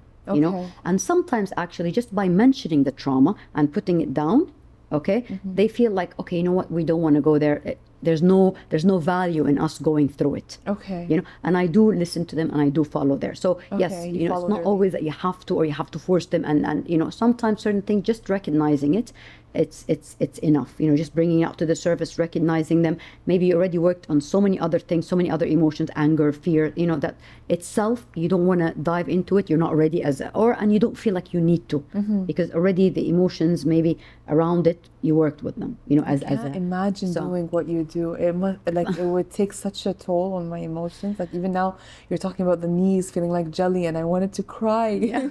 Like, just because listening to someone, for example, telling me there's a story where they felt so much fear and that they couldn't run, and I think they would Yeah. need therapy after being in a therapy session with me. Yeah. You know. Well, you see, it's like you feel with your clients. I mean, some days I cry, you know, I tear with them. Sometimes I'm like, you know, just being there, and just, you know, and I also, I do my own therapy as well. Of course, I do my own body release. I do my own writing and journaling, just to release whatever, because also I get triggered sometimes. It's a lot, Because sometimes when I get triggered because something's happened, that might have happened to me as a child. Even if I worked on it, then I go back again and work on it again, because it's from that wound. reopen from a different perspective. Yes. That's what's the interesting part, you know. And it's great. It's healing, you know. And sometimes I heal with my clients, you know.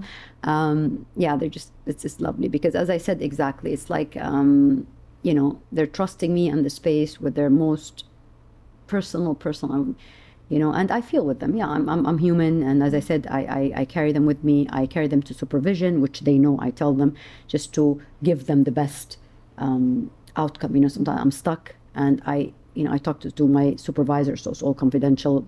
I don't mention names, but they just know the demographics. They know male, female, you know, which is a senior therapist, and usually, because every therapist should have a supervisor, because again, you cannot be triggered and you're doing anything just like that. Come on, you could harm the client. So Yes, that's why you need to go. It's very important. It's very important to pick the right therapist. Yes, and besides that, you as a client, you need to know your rights. You need to ask the therapist if they, you have the right to ask them if they have their own supervision. Okay. It's very, very important, because you don't... See, I didn't know that, for example. Yeah, you don't want the therapist to be triggered, and then they could tell you, yes, why are you doing this? You shouldn't do this. And they're putting their own experience on you, you know, their own values on you. So you have to be really, really, really careful, you know, because I work with people, beautiful people, very different than me, very different background than me, very different way of thinking, way of life. But I love it. I respect it. I know that each of us is different and unique, and I appreciate that about them. So again, yeah, if you have the right, and a lot of therapists that I've met, unfortunately, don't have supervision, and a lot of therapists have never done their own therapy. So for me, it's like, that's a bit of a warning sign. I don't know. Yeah, I mean, I don't feel, because I know, and I'm well seasoned, and I've done a lot of therapy. I also get triggered still, and I go to my therapist and I talk to her. We are all human. No, and we all have very shared experiences. Yes. We all had parents, we all had, or not, or, you know. But to that point, okay, there are so many things. Okay, I really hope we have time. Do you have time? Okay, because I want to get... I have my tea, and I'm great. and my water. So, okay, amazing. Because there are two things. I do want to go into a little bit about psychosexual health, but before we do that, I have a question. again, tied to childhood upbringing and the manifestation of CPTSD later on in life, because I'm wondering, is it possible, or not is it possible, because I've seen this, but again, I am not a therapist. I've just seen friends of mine who have grown up obviously in the same household, have the same parents obviously, but the siblings seem to exhibit different forms of CPTSD. And I'm wondering, why is that? How can two people who are raised in the same way, in the same household, one could be a people pleaser and one could be the most avoidant and let's say the hostile person ever? Is that where, like, it's genetics, or is it, what is it? Like, how can they be so different? Okay, my first thought was like, because you said how each one exhibits CPTSD symptoms. Again, I really don't, I want to take that sentence out so we kind of normalize what we're talking about, you know? Okay.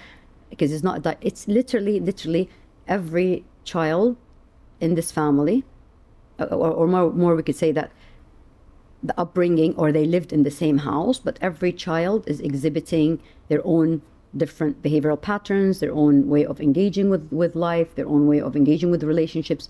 It's not the same. So let's not say PTSD, you know what I mean? Okay.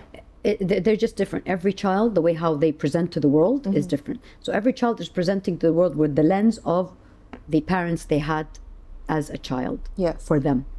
The interesting thing about it, and you know, this question comes up a lot as well, the parents that every child had is not the same parent. I agree with that. You know, like, because who again, raised me is different than who raised my brother, even though they're the same person. Exactly, because they are human beings. Yeah.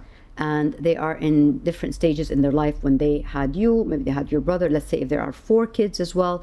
If I had my first when I was 21, you know, and then I had the other one 25, and then the other one 35. I waited 10 years, and the other one, let's say 38. Yeah. Okay. You were So in a different stage. I was in a different stage. My relationship with my husband is a different stage. Where I am in life is different, you know. So my tolerance to things has changed. You know, my view has changed. My availability might have changed. Yeah. You know, sometimes actually parents with the youngest, they're more available because they had the eldest when they were kids as themselves. You know, so they're running around everywhere. You know, but they were more present with the youngest because they're like in their 30s, they're later, late and they're 30s, more so they're more relaxed. exactly. Work and is more the father, stable the for the father. You're financially stable, or things like that. Exactly. So again, so this is where you have this factor. Then you have so it's the environment that. Then you have the genetic and the susceptibility. Okay, because all of us could carry different, genetical makeup and background. So we could also be carrying certain mental health. Inherited from family members. So also temperament makes a huge difference. You know, it's not the personality develops the temperament. So some are very calm as kids. Some kids are very temperamental. So again, so their susceptibility to things is more. You know, it's just this is how they're wired. Again, that's also affect how they absorbed what the parents available or not. Again, their temperament and then their life experience. Because let's say. The first child went to a school with certain people, with certain teachers. He might be bullied. The teacher might, for example, the second child went with different set of friends, different set of teachers, and their birth factor, their position. Where am I a middle child? Although this theory they say is not very strong, but where you are in the family, because it does matter. If you are the eldest and there's a lot of expectations, so you are held. You're not allowed to express yourself. If you're in the middle, as you said, like. The third child, and then all of a sudden a daughter came, so this third child is going to be like lost in the middle, for example, and so again, because life is not the same for everyone, parents are not the same for everyone, temperaments is not the same, our genetic expression is not the same. Okay, that makes sense. We're different, Okay, and now I would like to get into how the role it plays in psychosexual health. Okay. And how it stems, like in different relationships and. Okay, okay. I mean, if we talk about how we are raised, and how it affects our relationships, our intimate relationships, our partner choices. Yeah. I think the first thing it really affects, and we spoke about it briefly, it does affect the person we choose. Okay. The lens that we are choosing from, because for sure you are choosing from the lens of what you feel you deserve, and how are you good enough or not good enough, and are you worthy or not worthy, you know, because you're moving with that lens, you know, or if it's more of a shallow lens, or if it's a depth lens, you know, or if it's just what society tells me, you know. فأكيد for sure it will affect that, the choice, from different ways. First of all, when this is an example, and maybe people will not relate to it, Katir, or not everyone will relate to it. Again, if we're talking about if somebody is raised in a violent household, so you grew up in this violent household where like there's a lot of screaming, there's a lot of fighting, that becomes the norm for you. Okay, so you think as a child that everybody screams and this is how everybody is. So you'll choose a partner who mistreats you, thinking it's the norm. So it for your nervous system, it feels right. This is the safety. It feels like home, exactly. So actually, if you meet somebody that's very nice and too kind, and you know, that is very threatening. Maybe in the beginning you're like, oh, thank God he's not like my dad, you know. But after a while, it's threatening because it's not the norm. And this is where then you might break it off, you might make a problem, you might go choose, you know. But if you meet somebody that first of all could be that aggressive, or it's very familiar, so we mistake familiarity with safety. Yeah. So we go for that. Yeah. But there is this aspect. Of course, that doesn't happen with everybody, because some people say, "Oh, that's not true. My dad was violent. I didn't choose a violent." Of course not. Yeah. But that's in general. When people say, "Oh my God, she always chooses the wrong men," you know, the ones that are not nice to her, the ones that treats her not nice. You know, maybe for her that feels familiar. Yeah. The second thing, it could be that it is. This is from more of a psychodynamic perspective. Fixing. It's the fantasy of fixing what I couldn't fix. Yes, I see this a lot with girls. It's like, but I can change him. Exactly. I can fix him. I can heal him. They want to mother this person.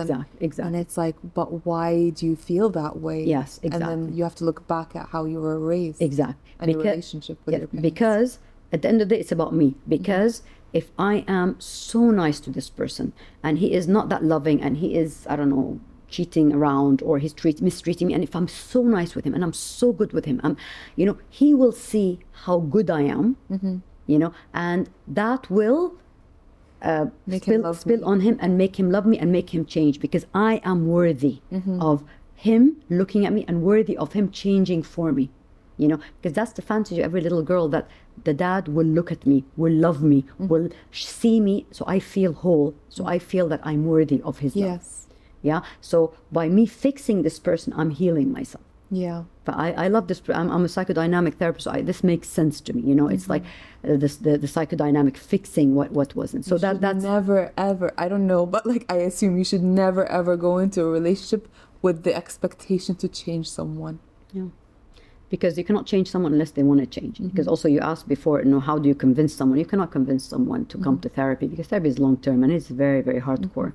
You know, so sometimes it's like, okay, what, you know, you talk to people, talk, but then they're not listening. At the end, you're like, خلاص, يعني, they don't want to see you anymore, because you're keep seeing the same thing. You need to heal, you need to do, you need to go.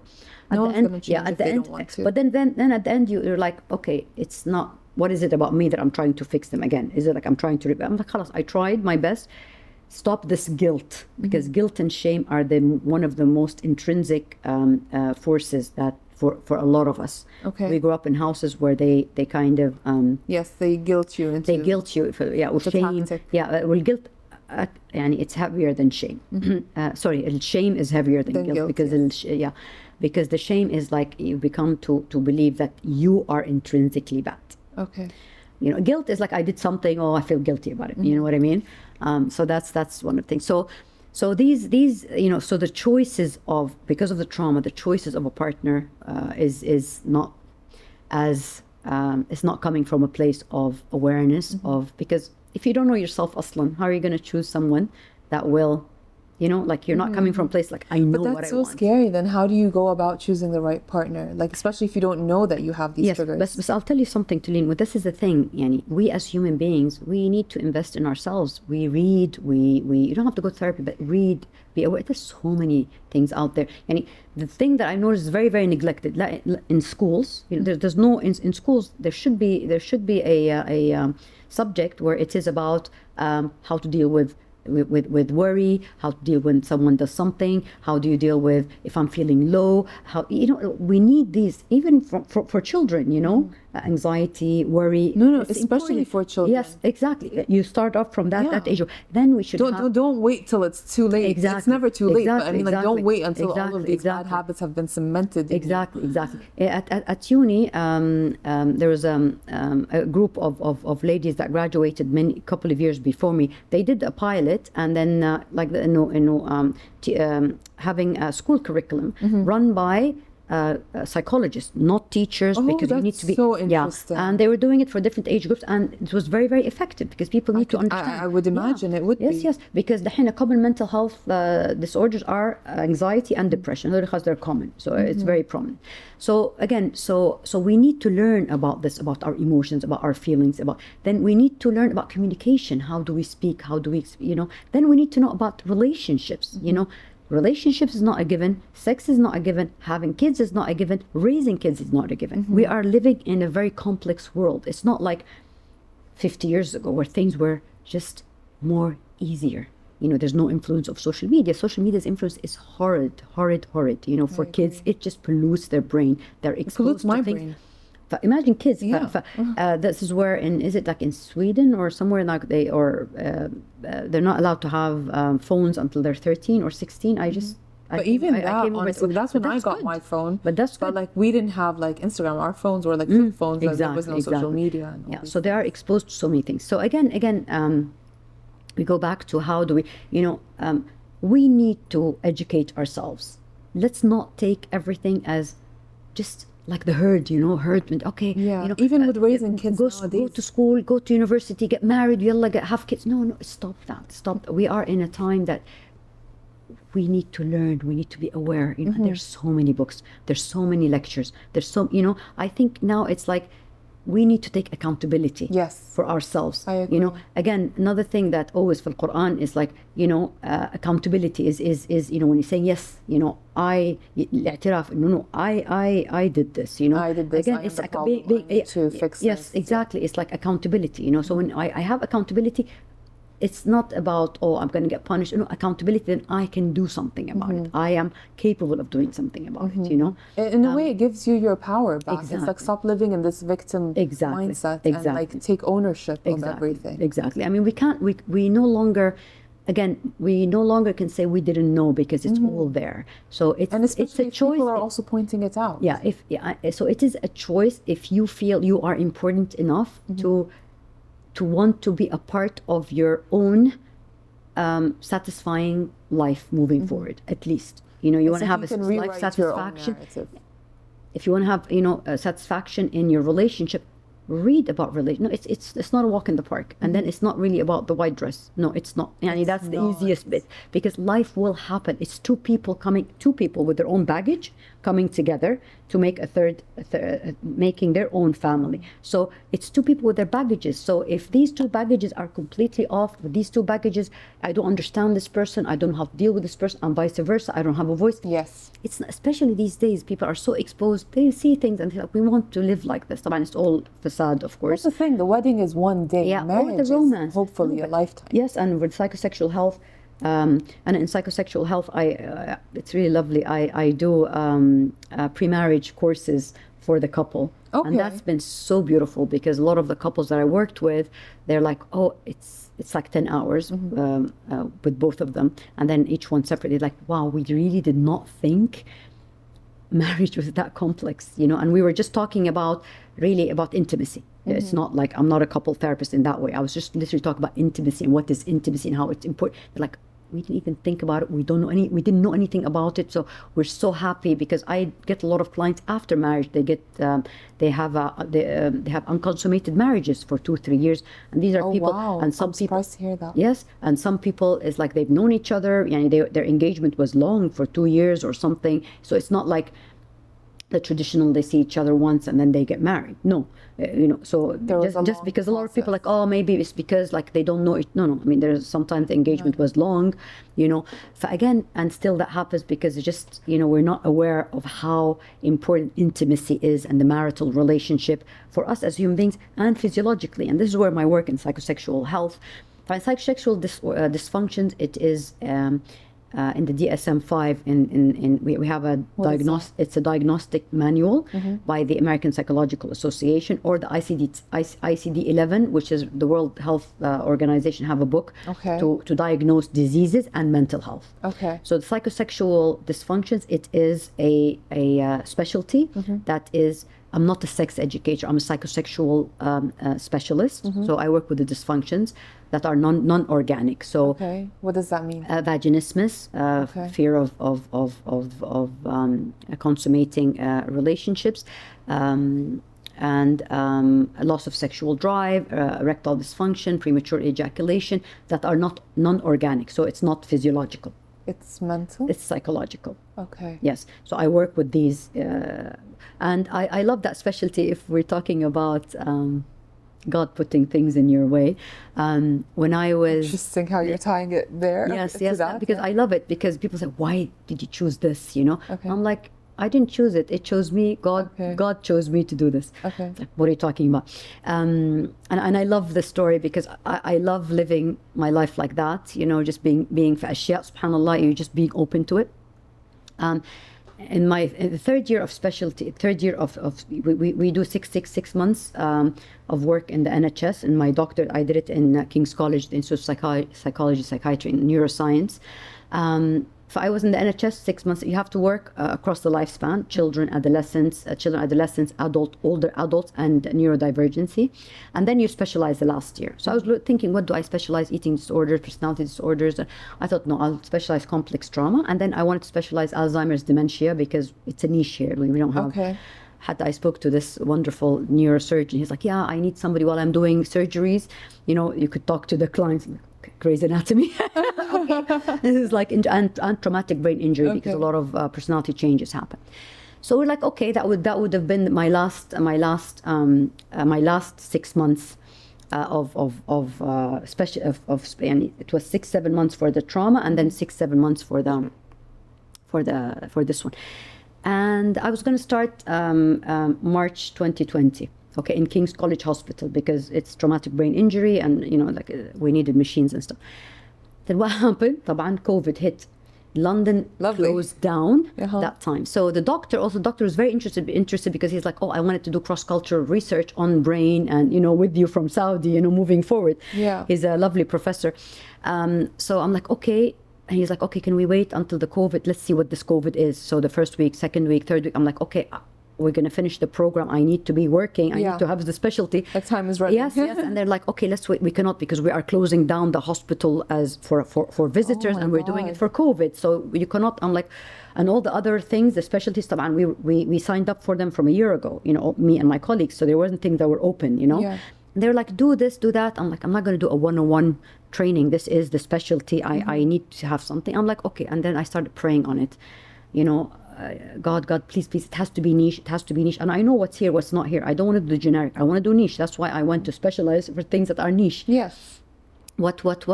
Then they told me, do this. I'm like, no, do this. I'm like, no. And I was adamant. And like 3 weeks passed, And then all of a sudden, like my supervisor called, and she's like, my placement supervisor, like, okay, we have the psychosexual dysfunction. We spoke to them, and they said they have one space. So would you like it? I'm like, and I had prayed the day before, because I'm like, they had given me 2 other things. I'm like, I don't want to do that. It's just very basic 101.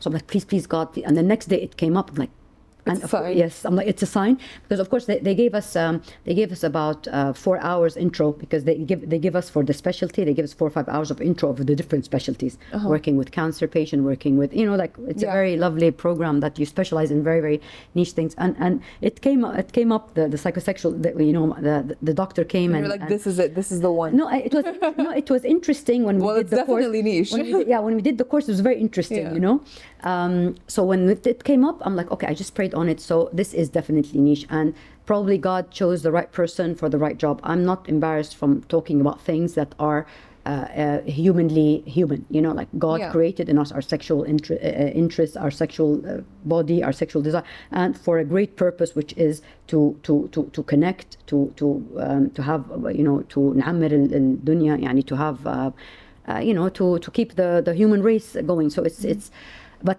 the thing about this, it's from a psychological point. I am a psychologist, yes, of course. So no, and like you said, so it all fit into. No, but the thing is, it wasn't something off. It fit perfectly. Like when I trained in it for a year, because I was there longer, because it didn't.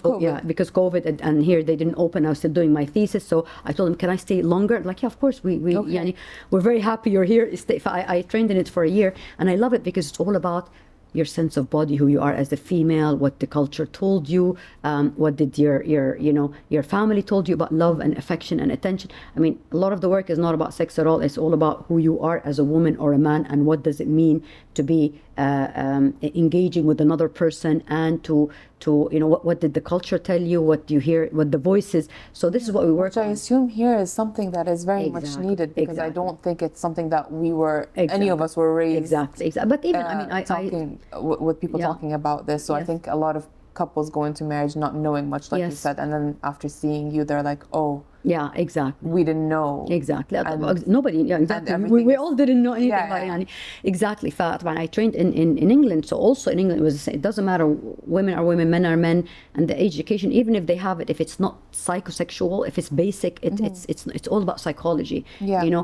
Our intimacy and sexual life is all about psychology, how we see ourselves, how we see what we deserve, what does culture tell us. So for me, once I started the training, it all fit in perfectly. I do a lot of, and it's like about 6-7 modalities other than the sex therapy aspect of it. But before we get into the sex therapy aspect of it, there's a lot of the psychology, and it all fits together. Okay. Again, it's like 5-6 modalities other than the working on the body, on the nervous system. So for me, and I have ADHD. It's all aligned. And I'll tell you, I have ADHD. So for me, it's like, it all fits, perfect. I can see it in my head, that's why it fits. Like, what? All the dots were connected. In my head. Yeah. I don't know if it connects to other people, but in my head, it's connected for sure. As long as you're. And I love it, and that's why I love my ADHD. For me, it's like it all kind of flash, and I see it clearly. So it was really it's a wonderful, wonderful area.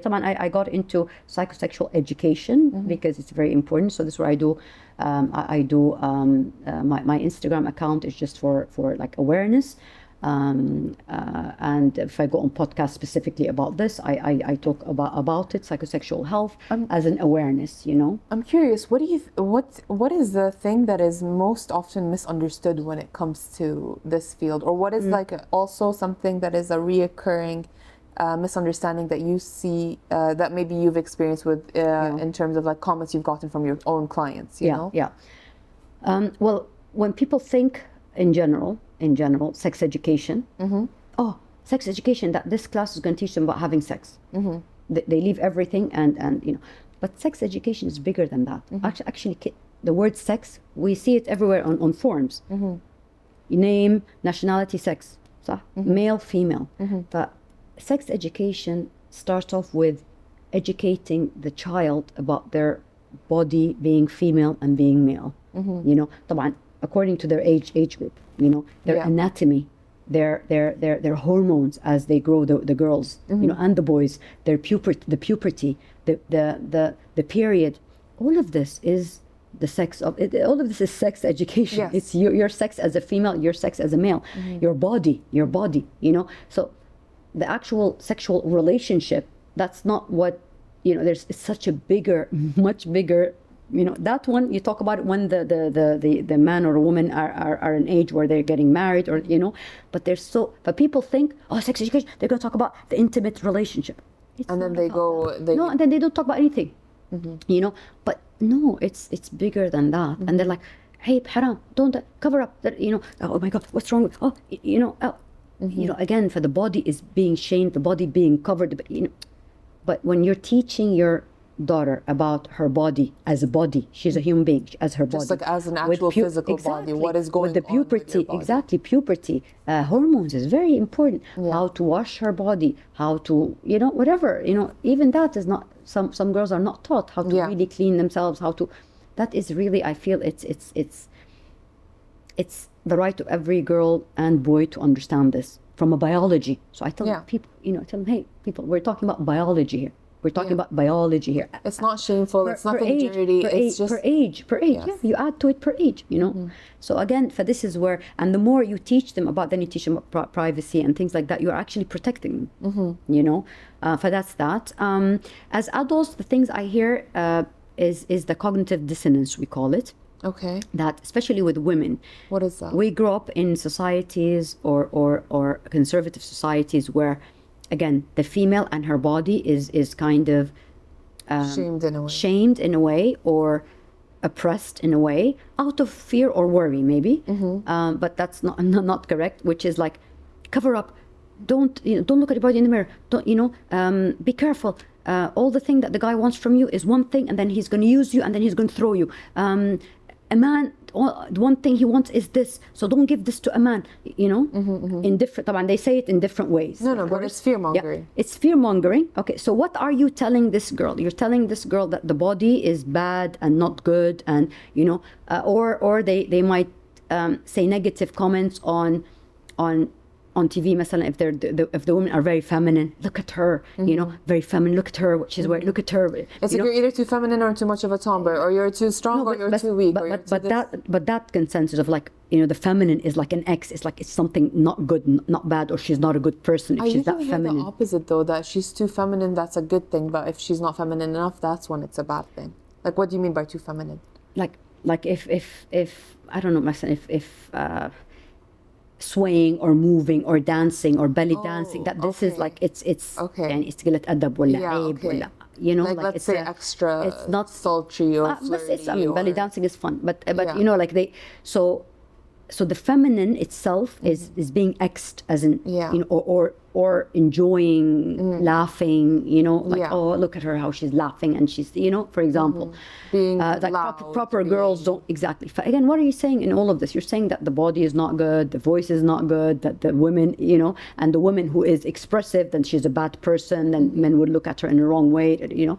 So it's out of context, you know. And then men are bad, their intentions are bad. Okay, so imagine you're living like that so for many years. Are being put into specific. I'm talking about women. I'm talking about women. So imagine you're raised like this. All of a sudden, yay, wonderful guy, he's amazing. Yalla, go marry him. No, I'm scared. Exactly, marry him. Marry who? The man that you told me he was going to take something from me, and the man that's going to use me and throw me, and then you said it's not proper, it's dirty, it's not good, and you're asking me to do this thing with him, you know, and that is a disservice to the couple and disservice to the, you know, so the woman is not able to consummate the marriage, is not able to, you know, and even if she loves him, you know, they might, you know, be in love, but then it comes to a certain point and they won't be able to consummate the marriage.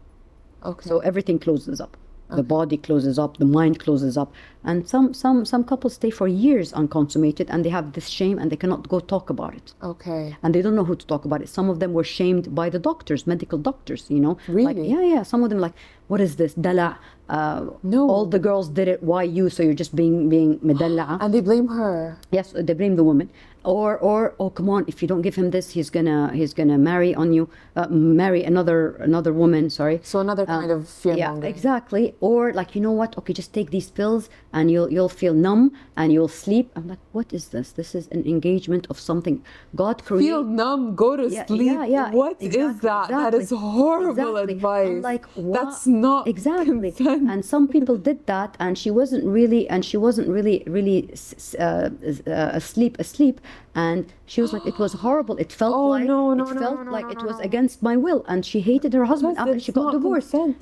Divorced, exactly. So where are the doctors from this? This is not right.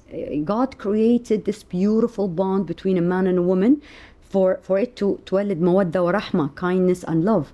you know, people just tore it apart. Exactly. Again, but this is where the things that I see: beautiful couple, amazing couple, lovely couple, in love at times, but it's just like, just from this fear. So what I'm saying is not like I'm saying like, oh, go tell. No, it's everything is good in it according to the age. You know, our bodies are beautiful. It's not all or nothing when they're 5 years old and you tell them no. Our bodies are beautiful. You are a girl, you're a boy. Oh, your body is beautiful because it is the source of life. You know that you're gonna, one day you can have a baby if you choose to, and it's beautiful, and it's the source of. And your body, the guy, it's beautiful. It's Mom, what is this? What is that? Of that's when you start divulging more and more. Bit by bit, exactly. When they are 9 and 10 and 11, and you start about, okay, for a woman, look, في nice books in Arabic. Oh, this is about, there's something's gonna come every month. It's the hormones, and the hormones are amazing, and this is what makes us like female. That we have the period, and the period is, and when it happens, it's okay. It's because normal. a lot of girls actually are scared when it's they biology. get their period. Yeah, and what's interesting, what the extra layer that I've noticed here, being here in the culture, and I'm sure in the Arab world, is that layer of rejecting the feminine. Okay, what do you mean by Unconsciously, that? I hate being a girl because being a girl puts me in a different position. Because I'm so restricted. Yes. Yeah. Again, and when I had the period, it was so painful. I was like, shh, hey, don't say anybody. Never talk about it. Never tell anyone you're going exactly. through it. Imagine this area, and you're already rejecting your feminine aslan, and then you're going to marry someone, and then you're going to be intimate with them, and then that area is going to already the source of, because of this area I got the period, and then I was segregated against, so I hate this area anyway. So it's amazing. I mean, this is a layer that I because I'm a psychodynamic, so I work with rejecting the body, rejecting parts of us. I noticed it right, and I noticed after a couple of the session and the questions. I get a lot of questions from beautiful people. I noticed this was a layer that is different, where so my work is longer in psychosexual sometimes than, it's not a quick fix. I also work like for about 6 months. That's why a lot of people don't continue, because there's an ultimatum. So we work on just connecting to the feminine that I rejected because. Yeah, so it's really beautiful work. I love it. It's beautiful work. Yeah, and it's great when you see like people coming and you see how, you even see their features kind of like change. You see, like, I don't know, it's really beautiful work because they've done it for themselves, I think, so so psychosexual, I must say, people are not sticking to the 7-8 months. Out of 10, maybe 2 stick to it, because again, there's an ultimatum. There's the husband's like, yeah, Layla, it's your fault, and he's impatient, which is really, but the people have harmony in their relationships. And sometimes when they come, I'm like, you don't need psychosexual help. Before that, you need to do couple therapy, because you've been married for like 3-4 years, and this caused a lot of rift. Before we work on the psychosexual health and the intimacy, you need to work on your issues together, because there was already a lot of resentment. Okay. And some people don't like when I say this. I'm like, haram, it's not about you coming and spending money with something that I know that it's not going to work out. They're like, what doctor, we want you to help us. I'm like, it's not like I don't want to help you. I'm helping you I want you to put the money with the right person. Go to a couple therapists first. Make sure that all of this resentment and all of this, because it's understandable, because even the guy at the end, he starts feeling like, I'm not a man, and then people start pushing me, you didn't have kids, if again, he feels it's not a quick and then fix. violence could happen could happen as well. Then from the frustration, there's no explanation for it, of course, that it's okay. Then there would be like rapes, or there could be violence, because the guy after a year becomes, that's not to excuse it, wrong is wrong, of course not. And because people also, yallah, what happened, you don't have kids. Again, there's a lot of awareness that because it's something very, very should important. Just stop pushing people to have kids. Exactly. And not everyone is also qualified to ready. be parents, in my opinion, but that's a whole other situation.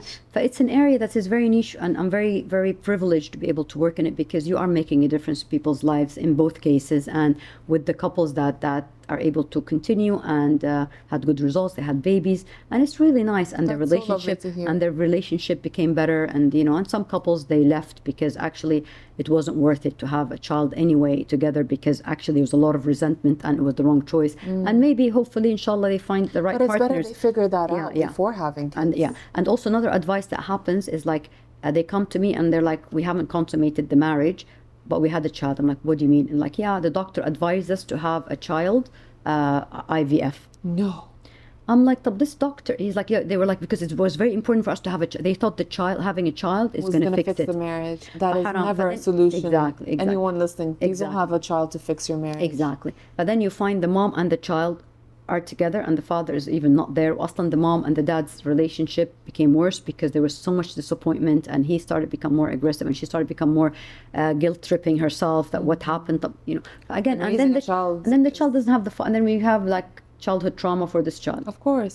You know, and because then the mother might also end up resenting the child also. Exactly. And so I heard this before, and I had heard this on messages, and you know, and like, you know, or even socially, like I didn't want the child, but khalas, you know, bas haram. What is the it doesn't exactly. But this is where again you see, this is where al-ilm nur, when you learn, it's about ignorance or not, but the more you're aware, the more you're thinking, the more you are actually saving a kid from being born, you know, into an unwanted home, into a home without love, and then possibly raising a child that's gonna have a very difficult upbringing. Exactly. Again, all of this that we're saying is like, it doesn't apply to everyone. It doesn't apply to hada. طبعا there are always everybody is very individual. Everybody, and again, all the people that I've met throughout my life is or in therapy, really are people that wanted to help themselves, to save themselves. And I met some very, very few that were very, it was difficult to work with them because they were the abusers, and that's difficult, and it's not an area that I wanted to work with because I can't. But how do you get through that? Like, how do you work with? I don't work with I got a couple of times, like, I knew that this is not the area. So if is it difficult for you as a therapist? Can you say no? Yes, because then I'm not going to give them, and it's not my area of expertise, so I refer them. Okay. Just to and very, very few. It didn't happen, but things like, and if he thinks I don't work with, they're better off with someone that's more specialist, especially that, as I said, if they are the abusers and it's just, or pedophiles, I cannot work with that. Just a bit difficult for me. No, of course, I can imagine. Like, although it's needed, but it's hard to work. I'm sure it's needed, but I feel like it would be very hard to leave your emotions out of that. It's just a bit. Alhamdulillah, you know, it's just but I mean, for me, what I do is very satisfying, and I love what I do, or I wouldn't have been doing it. I thrive in it, and because of it, I can give back to my family, and you know, for me, my work is I'm at my work every day, and I have my new clinic now, so I'm very excited about it. What's the name of the new clinic? It's called Rakan. Rakan. Rakan. So to anyone listening, لما الشيء يركن, لما الشيء يهدى, you know, الواحد يكون you know, like water, like if you have water, and it goes, and and then it has like sand, and it's like you shake it, like it's all cloud, like all what do you call it, murky. Then when you put it, turkun, turkun, you know, it's like it settles. So it's like settles and feel like peaceful. You help people settle. Yes, exactly. Settle, and then not in a bad way. And then settle emotionally at peace. Exactly, emotionally, and so they can rely on themselves. And they could, So you should come and visit me. I will. Yes, I will. Inshallah. We're getting there. Okay. So how you want to end? But there's, I mean, it's a whole. I already told you this, but I'm gonna say it again. Like, at least like for my, I can't speak to everyone, but like I'm pretty sure that I can speak for at least my generation to an extent, that we are very thankful for the work that people like you are doing here in this country, because I feel like it is very much needed, and it is very stigmatized. It has been very stigmatized by like the older generation. Just there's a lot of shame in it, and I don't know why. I don't know how it started. I don't know why. I don't know who developed the idea that talking about mental health was shameful. But like, well, I know the history, but I mean, there's no time now. We'll talk about it later. So I guess you're just gonna have to come back. There is the history of mental health. They used to look at them as insane, you know. Well, like the asylums. That's why it has a bad rap, and they used to have the asylums outside the. By the way, they still do that. Muslims are in the 4th century, I think. They're the ones who had the Maristan, which is the mental health hospitals. It was it was founded by Muslims. And they had the different. And they had the different. Words, and then they had music, and they had water, so they had all the elements to kind of heal.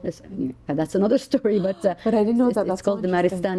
It's really so. So again, when people say, "Oh, this is non-Islamic," and no, God mentioned the nafs, النفس اللوامة, and God mentioned إنه لا يغيروا الله بقوم حتى يغيروا ما بأنفسهم, إنه تغيروا اللي في نفسكم.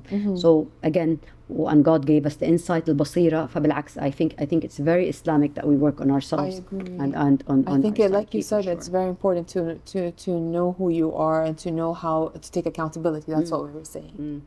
for sure. So yeah, well, thank you for the lovely conversation. No, Like, thank really, you so I don't much know how for long we've joining. been talking, but I don't it just know. went for 2 a while. hours? I'm so sorry. I know you wanted No, 1 hour. see, I told you I could speak of it for a long time. So Thank you. So, okay, I'll wrap it up now. yeah. So thank you so much for joining me on my lovely couch, on my lovely show. Like, you really spilled a lot of interesting tea today, and I'm just, there's so much more I want to talk to you about. So you will have to come back. But for now, we're just going to have to wrap up, unfortunately. Yeah, thank you. And hopefully one day we'll have bigger production and bigger budgets, guys. Inshallah. Wallahi, thank you so much for the invite. I really enjoyed it. Like, but kid, I'm sitting and talking. And I love to talk to young people. I do a lot of these workshops for young people. So hopefully they'll follow me on my Instagram. No, inshallah, yeah. Join. Follow Dr. Tala AlSulaiman on Instagram. She posts a lot of very interesting reels and a lot of very helpful reels as well.